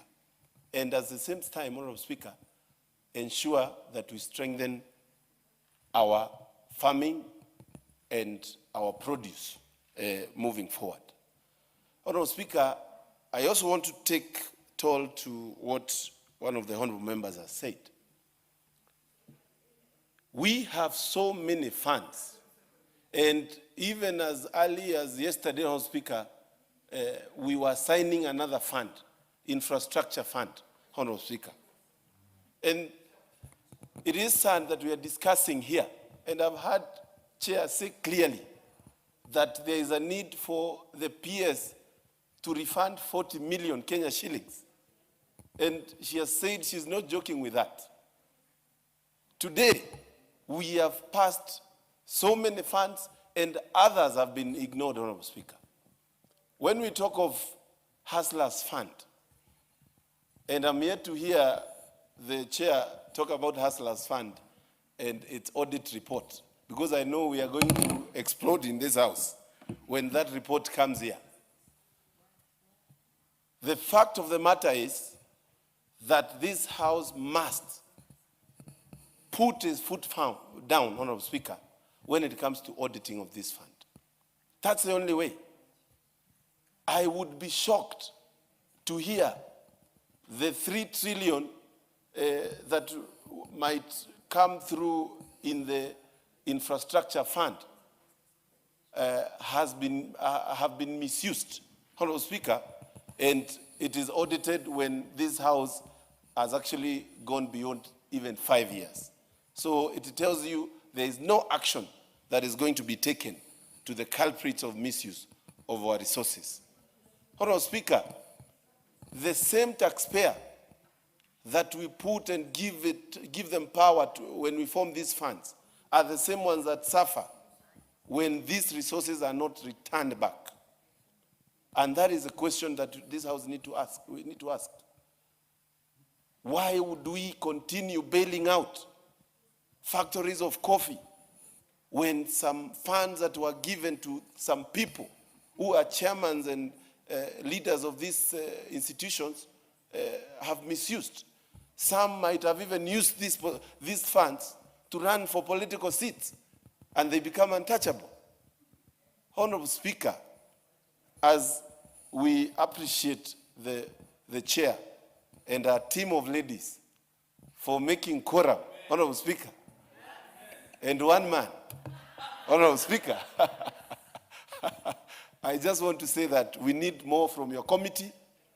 You have a lot to work on to ensure that you are at par with what we are giving as resources in taxes, Honorable Speaker. And, Honorable Speaker, this House must also relook the Crop Act to see if we can be able to ensure these funds are well secured and are well paid and in time, Honorable Speaker, so that we don't continue losing resources. And as I say and I repeat, that implementation of guaranteed minimum return on things such as tea, coffee, macadamia, Honorable Speaker, is something that is going to determine if this regime is going to be thrown out in 2027. Honorable Speaker, I submit. Very well. Honorable Member for Embakasi West, makwiny. Thank you, Honorable Speaker. From the onset, let me congratulate the chair and also reiterate, Honorable Speaker, that I also sit in a committee where there are only 2 ladies and 13 men, and we've never lacked quorum. So you can be sure that the 2 women, while they give us quorum, they must have men in that committee to get quorum. Honorable Speaker, like so many other funds, I want to join the Honorable Makali, as he mentioned. There are so many funds in this country, you know. We have the Wezo Fund, Women Fund, and now we have the Commodities Fund. And these funds play a very vital role in our country. Now, this is a fund that is, as explained, assists with agricultural inputs of various kinds, which are of help to our farmers. Honorable Speaker, one of the main issues you'll notice is that food security in our country, unlike our neighbor on the western side, Uganda, their food security is much better than ours. So this is a vital fund. It can help us. We know that there is fertilizer, whether it's subsidized. There are times the costs are a bit high, and this is what can assist. Honorable Speaker, like all these other funds, like Wezo Fund, we have an issue with the funds that are made available during the budget cycle. And more importantly, these loans, even how they are managed, both for Wezo, both for Women Fund, they are facing the same challenges. How do we collect on these loans? How do we ensure that these resources are not lost? That is the key issue that the Auditor General needs to advise us on. Honorable Speaker, one of the things that I would request the chair to even to put to the Auditor General is that we need to know more on these safeguarding measures that the Auditor General would recommend to us, that even if we need to change the laws that apply to all these funds, we're able to do it in a proper manner so that we ensure that this money is not lost. 2, all these officers who manage these funds, the fund managers, so to call them, we require them to be diligent and ensure that all these people who get funds, whether it's Wezo, whether it's Women Fund, whether it's a Commodities Fund, that they are held accountable. We know at times there's favoritism that happens out there, and they end up giving people the money to maybe people who they would prefer or they would favor. This is what we really need to crack down, Honorable Speaker. And I know that's an issue that has happened even with the Wezo Fund, but in areas there we've been able to track them, to track down, to get the right people. Then this money, it's easily collected, Honorable Speaker. Honorable Speaker, the issue also of training some of these farmers, some of these groups who borrow this money, there's no training, because at times you find these funds don't have the component for training. At times, they don't even have the money to provide for maybe whether the committees that are responsible for these funds, that money is not even available to them. It's something that we really need to look at our budget process and make those funds available. These funds, if we look after them properly, they can work in the same way the NGCDF and the NGAF have worked for this country, and they can really change the dynamics of our people out there, and more so in this case when it comes to the Commodities Fund and what it can do for our agricultural sector. Otherwise, I want to just thank the chair for a job well done, but I also want to echo the comments of the Honorable Mayaka that it is important for these reports, in order for these audited reports to have legal and binding status on some of the decisions, whether you've decided to surcharge an accounting officer.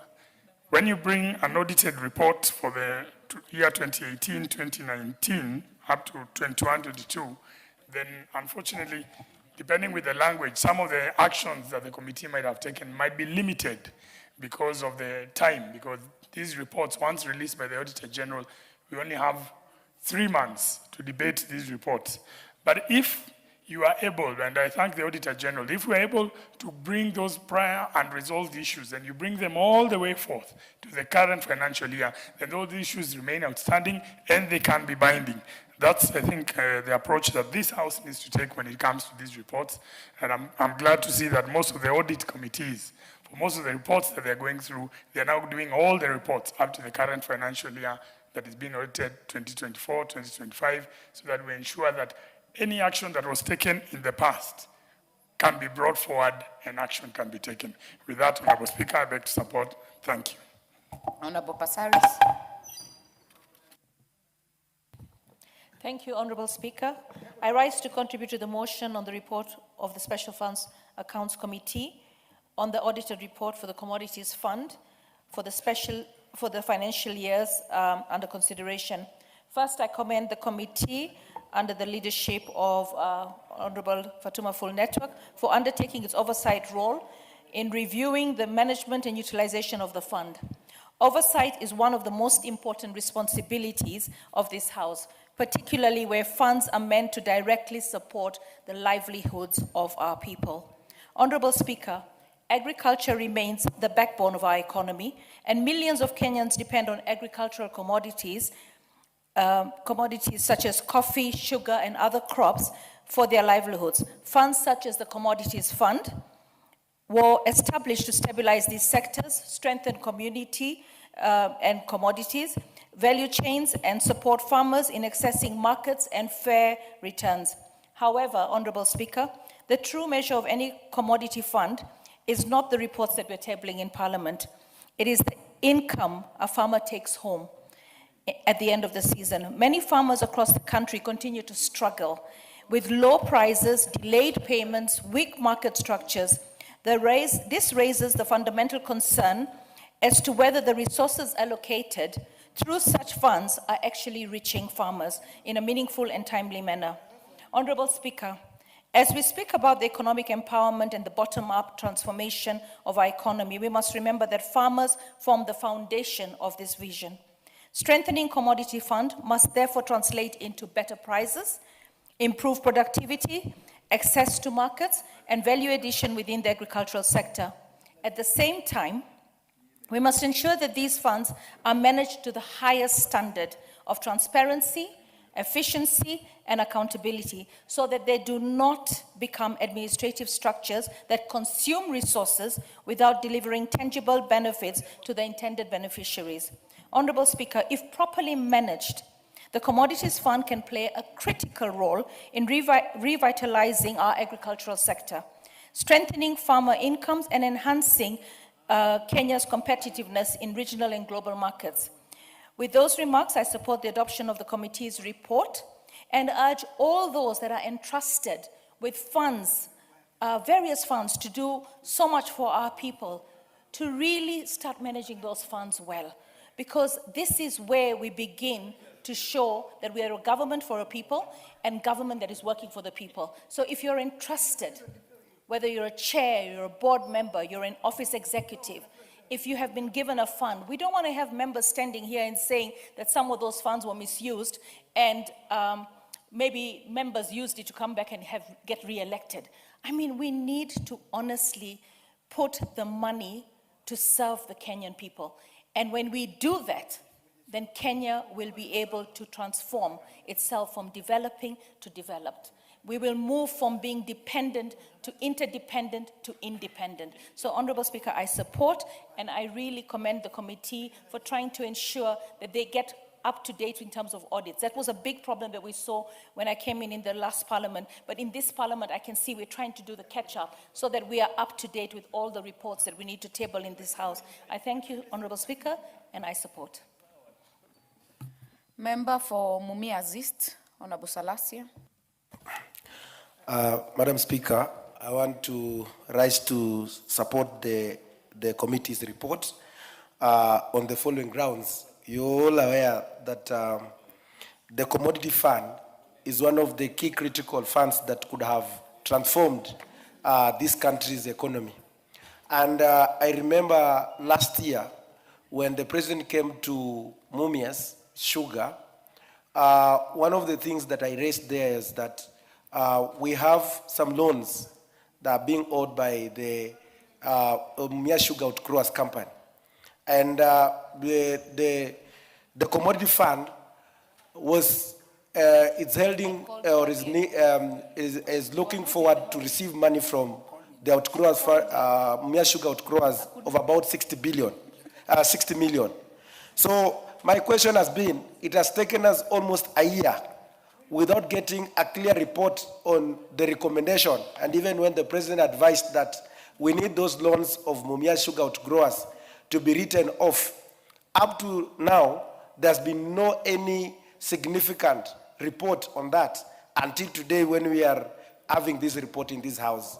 So I think it is very high time that the commodity fund needs to be serious with its work, because if we could have received that, those loans could have been written off, and the properties that are being held by the commodity fund gets back to the farmers of Mumias Sugar, then the farmers could be able to develop cans and use it and even repay that loan in a much better, easier way.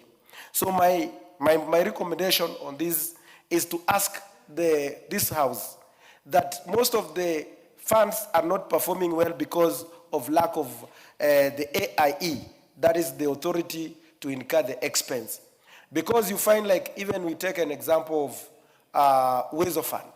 Wezo Fund has been able to do tremendous work, but you realize that there's no funding to help to look for those, maybe train the people on how to do those, repay back the loans and all that. And this one should cut across in all the funds that are there. Women Enterprise Fund, KIE, all of them, they can really play a very big role, because we are coming up with the Hustler Fund, but we have other funds that we have not yet utilized them into the full capacity.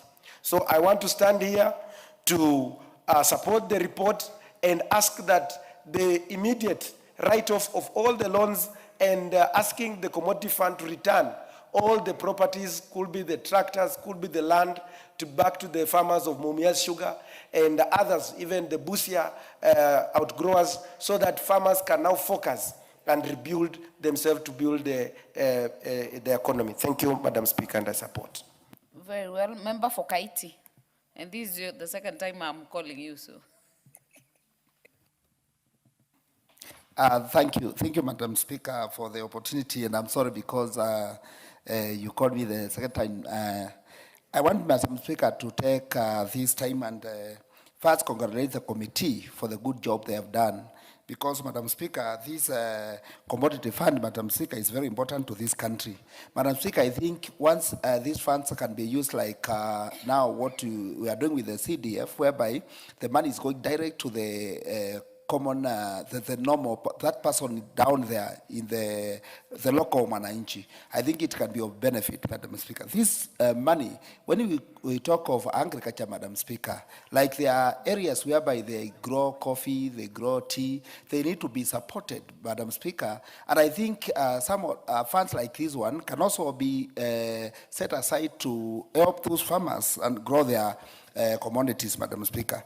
When we talk of, Madam Speaker, disaster preparedness, in our country we have a challenge, Madam Speaker, and rains come, rains go, and we still have the same problem, Madam Speaker. I think some of these funds, they can be set aside for disaster preparedness, because it's like as a country we have not reached a point whereby we have enough preparedness to disasters in this country, Madam Speaker.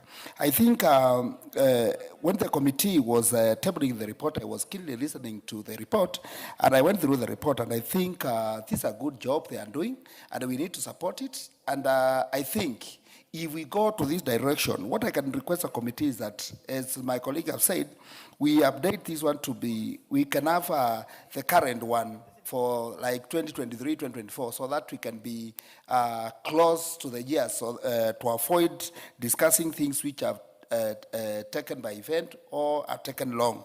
And I think because they are doing a good job, I know they'll make it. And next time, as they table the report, we want to see a report which is current and which is capturing the 2020, like the current years. Thank you, Madam Speaker, I support. Very well. Honorable Wako. Thank you, Honorable Speaker. I stand to support this report, and I also congratulate the committee for working very hard and bringing this very important report to this House. Honorable Speaker, when you look at the report, the years that this report covers is 2018, 2019, 2019, 2020, 2020, 2021, which was far beyond this regime's time. Honorable Speaker, it is good that we are trying to catch up with the lost years, and we are trying very hard so that audited report can be tabled. But I've heard of members who are trying to blame this government for this work, which might not work well for them, because this report is mainly for the other regime that was there. And I thank this government and also the committee members who have tabled this. And Honorable Speaker, this commodity fund is quite important in our nation, because the fund itself is supposed to support our farmers. And we know very well that majority of our farmers in this country are not well off, and they need a lot of financial support for them to also do enough farming and also have enough produce. Honorable Speaker, the purpose of this fund is for farm improvement, farm input, farm operation, and price stabilization.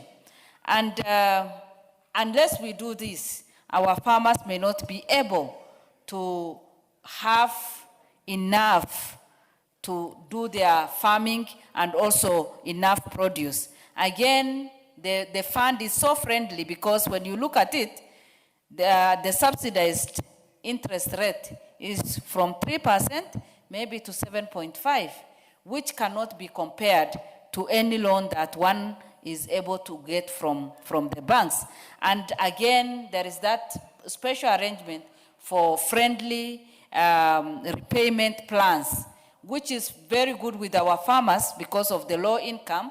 And if they have that special program, then they can be able even to service their loans and also be able to provide for their families. So, Honorable Speaker, mine is just to say that for sure we need to have audited report on time so that we can manage corruption or mismanagement of funds, and we can also have good internal controls in place, and at the same time encourage those who are in charge to make sure that they do the right thing, give the money to the people, and also visit them so that they see how the farmers are doing. For those who have had these loans and are not able to pay, maybe it is high time for us to say that we write off the loans and the farmers can continue with their produce, and sustainability of their families then is assured. Thank you, Honorable Speaker,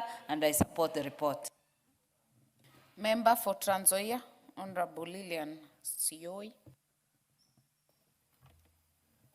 Thank you, Madam Speaker. I also raise to support this motion by the Committee of Special Fund. Madam Speaker, I'm going through this document and I'm surprised that we are talking about a report of 2021-2022, which has really delayed. And if you look at this fund, Madam Speaker, the commodity fund, it is a very special fund to the farmers. We have got so many farmers that are small-scale farmers that really need this fund so that they can be assisted to upgrade themselves. But it is so unfortunate if I go through this document and realize that there is a COP development state agency that has taken 40 million from the same fund and has not returned for a good number of years. Madam Speaker, I would like to urge and thank the committee because it is important to raise such issues so that we can talk about them and see how these small funds can be assisted. I want to also bring in the Youth Fund, Uwezo Fund, Women Enterprise Fund, a good number of funds that we have in this country. But if you look at those funds, Madam Speaker, they're not operating at the moment. And I'm so sure we have similar challenges that they're undergoing. And that is why we are not able to see what this fund is assisting our people with. I stand to support this report by Honorable Fatuma Full Network, that we really need to ensure that these funds are well managed and properly, those farmers are properly funded and followed up so that they repay back the loans so that other people can also benefit from the same fund. I've had a number of my members of parliament saying that we need to write them off, but I'm just trying to imagine if we do write them off and it is a fund that is a revolving fund, what happens next? We need to ask them to pay because it assisted them so that it can also assist others that also need the same fund. Thank you, Madam Speaker. Very well. Member for Yatta. Thank you, Madam Speaker. I rise to support the audited report on commodities 2018, 2019, 2021, 2022. Madam Speaker, the commodities fund is a very essential fund because it's supposed to support farmers. We are talking of tea farmers, coffee farmers, cotton farmers, among many other farmers, Madam Speaker, along the agricultural value chain, Madam Speaker. If you look at the commodity fund, the way it's supposed to serve, is actually supposed to boost small-scale farmers, Madam Speaker. And most of these farmers, they are actually dependent on this commodity fund to be able to survive within the agricultural value chain, Madam Speaker. But if you look at the audited report, there are many questions coming to us as a House, Madam Speaker. The audited reports, they are falling short on accountability, Madam Speaker. And you find many farmers who would have benefited from this fund did not indeed benefit from the fund, Madam Speaker. Because the impact should be solid, should actually build what you call human stories for us to be able to say this commodity fund should be strengthened, Madam Speaker. But unfortunately, if you look at the audited report for 2018, 2019, 2021, 2022, it brings many gray areas and so many questions are raised about elements of accountability and management, Madam Speaker. So in principle, although it's supposed to be a revolving fund, many farmers have not benefited properly from this kitty or from this fund. And actually repayment of the loan has been a problem. And that's where when you talk of the impact, you find many farmers currently, and also during the period of audit, have actually struggled to be able to repay and to have meaningful impact from the fund. So in principle, Madam Speaker, what I would say and what this House needs to do is to reinforce accountability, to ensure there is value of money, particularly when it means to support agriculture, considering agriculture is the backbone of the Kenyan economy. From history, during our time, We used to hear about the T-zones and all those. By today, most of them are buried. We no longer talk of them. Actually, many farmers, the coffee farmers, are selling their land, which used to be for agriculture, to build real estate. So it tells you there's so much this house needs to do to reinforce agriculture as a backbone and to support funds that support local farmers. That's why I said I need to come and support the report and ask the House to look into the future, how we need to strengthen some of these funds to support farmers now and days to come. Thank you, Madam Speaker. Very well. Honorable Mwashako. Thank you, Madam Speaker, for giving an opportunity to support the report from the Special Funds Committee on audited accounts for commodity funds for the years 2018, 2020, and 2021, 2022. Honorable Speaker, this is a good opportunity again for this Parliament, and particularly this August House, to continue talking about management of public resources. Honorable Speaker, Kenya is ranked among one of the most corrupt countries in Africa, and maybe, of course, in the world. And many times, Honorable Speaker, when you talk about corruption, it's purely, corruption is, a disease, a cancer that eats on public resources, Honorable Speaker. And it is sad that most of the avenues that are used to pilfer public resources, Honorable Speaker, some of them, it is through these funds, Honorable Speaker, special funds created for specific purposes, Honorable Speaker. We know under Crops Act, Honorable Speaker, this special fund, Commodities Fund, was created. It had so much hope for Kenyan farmers that this fund will be able to solve many of their issues. It was supposed to make sure that these farmers get inputs, they get the right seeds, they market their crops, and at the same time build capacity. Honorable Speaker, again, that building of capacity and creation of awareness has been lacking under these special funds called commodity funds. Commodity funds, Honorable Speaker. You'd realize that in many parts of this country do not even understand that we have such kind of a fund. Many farmers across the country, I think when they hear us talking about this commodity fund, they are surprised that they can access money to improve their, their farms and be able to, make sure that their farming becomes profitable, Honorable Speaker. In previous regimes, Honorable Speaker, and in the 90s, we know and we've been following that most of these funds were, and the borrowing that has happened, politically correct individuals, politically correct farmers were the ones who are benefiting from these special funds, Honorable Speaker. And therefore, Honorable Speaker, as we stand here today to debate around this report, I'm impressed by the report because there are many recommendations that have been made. But more importantly, Honorable Speaker, we must inform Kenyans that there are these funds. So that then every farmer across the country, if it's a farmer who does cashew nuts, a farmer that are doing coconut, if a farmer that are doing tea and coffee, and sugar and the rest, who wants to benefit from this fund, then they are able to access. But again, we must say, Honorable Speaker, it appears that this fund only supports coffee and tea.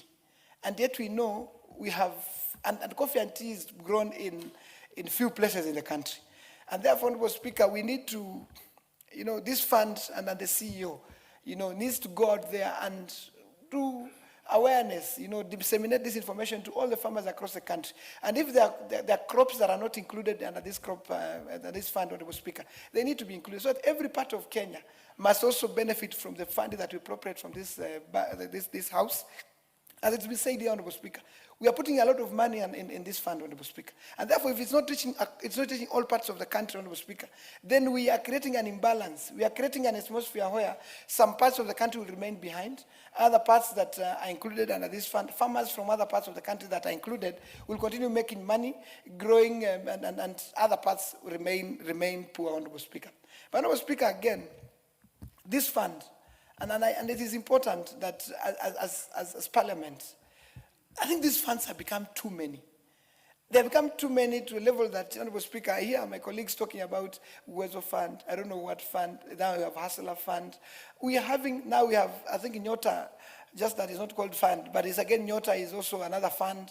We have so much funds, Honorable Speaker, that to be honest, I've never seen a report that comes to this House indicating whether we are getting value from these funds, Honorable Speaker. We've not seen any report that indicates whether we should continue having these funds, and yet our people continue remaining poor, Honorable Speaker. And so, Honorable Speaker, as I speak today here, I would call myself, I would really want to know whether this Parliament can legislate and possibly collapse all these funds to one or two funds, and therefore put stringent measures to control wastage, to control misappropriation, and maybe create an anchor body that looks at what value do we gain from all these funds, Honorable Speaker. And particularly, Honorable Speaker, we say Kenya is an agricultural country.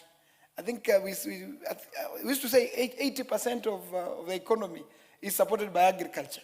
And therefore, Honorable Speaker, if a fund of this nature that we give so much money, we cannot ascertain how much of value do we derive from the money we give, Honorable Speaker, we may be losing money. We may be losing money that ought to have been intended to go to the right people, Honorable Speaker.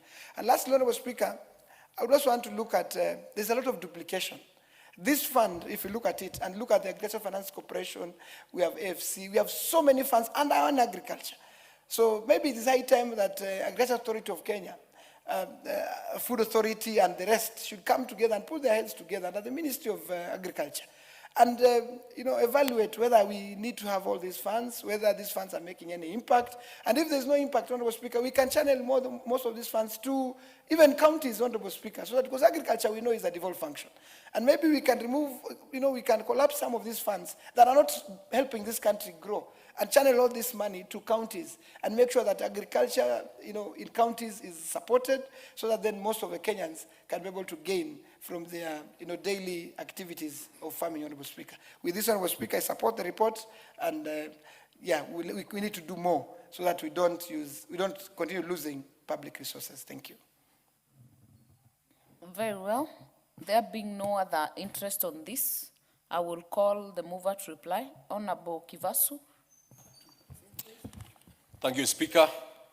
And on behalf of the Chair, Special Fund Accounts Committee, I thank the members for their deliberation and their support on the report of the audited accounts for the Commodities Fund for the years 2018-19 through 2021-2022.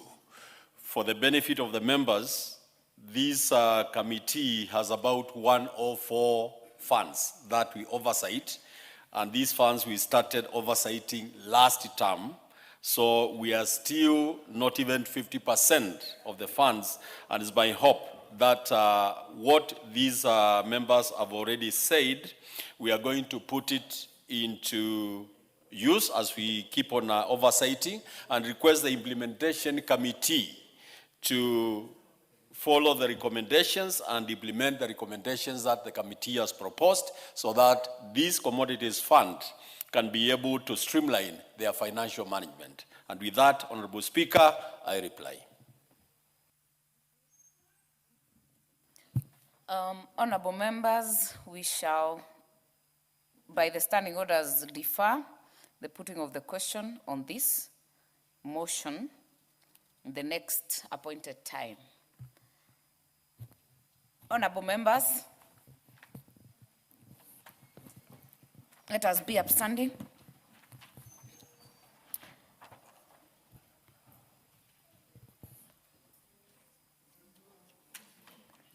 Honorable members, and the time now being 7 p.m., this House stands adjourned until tomorrow, Wednesday, the 11th of March, 2026, at 9:30.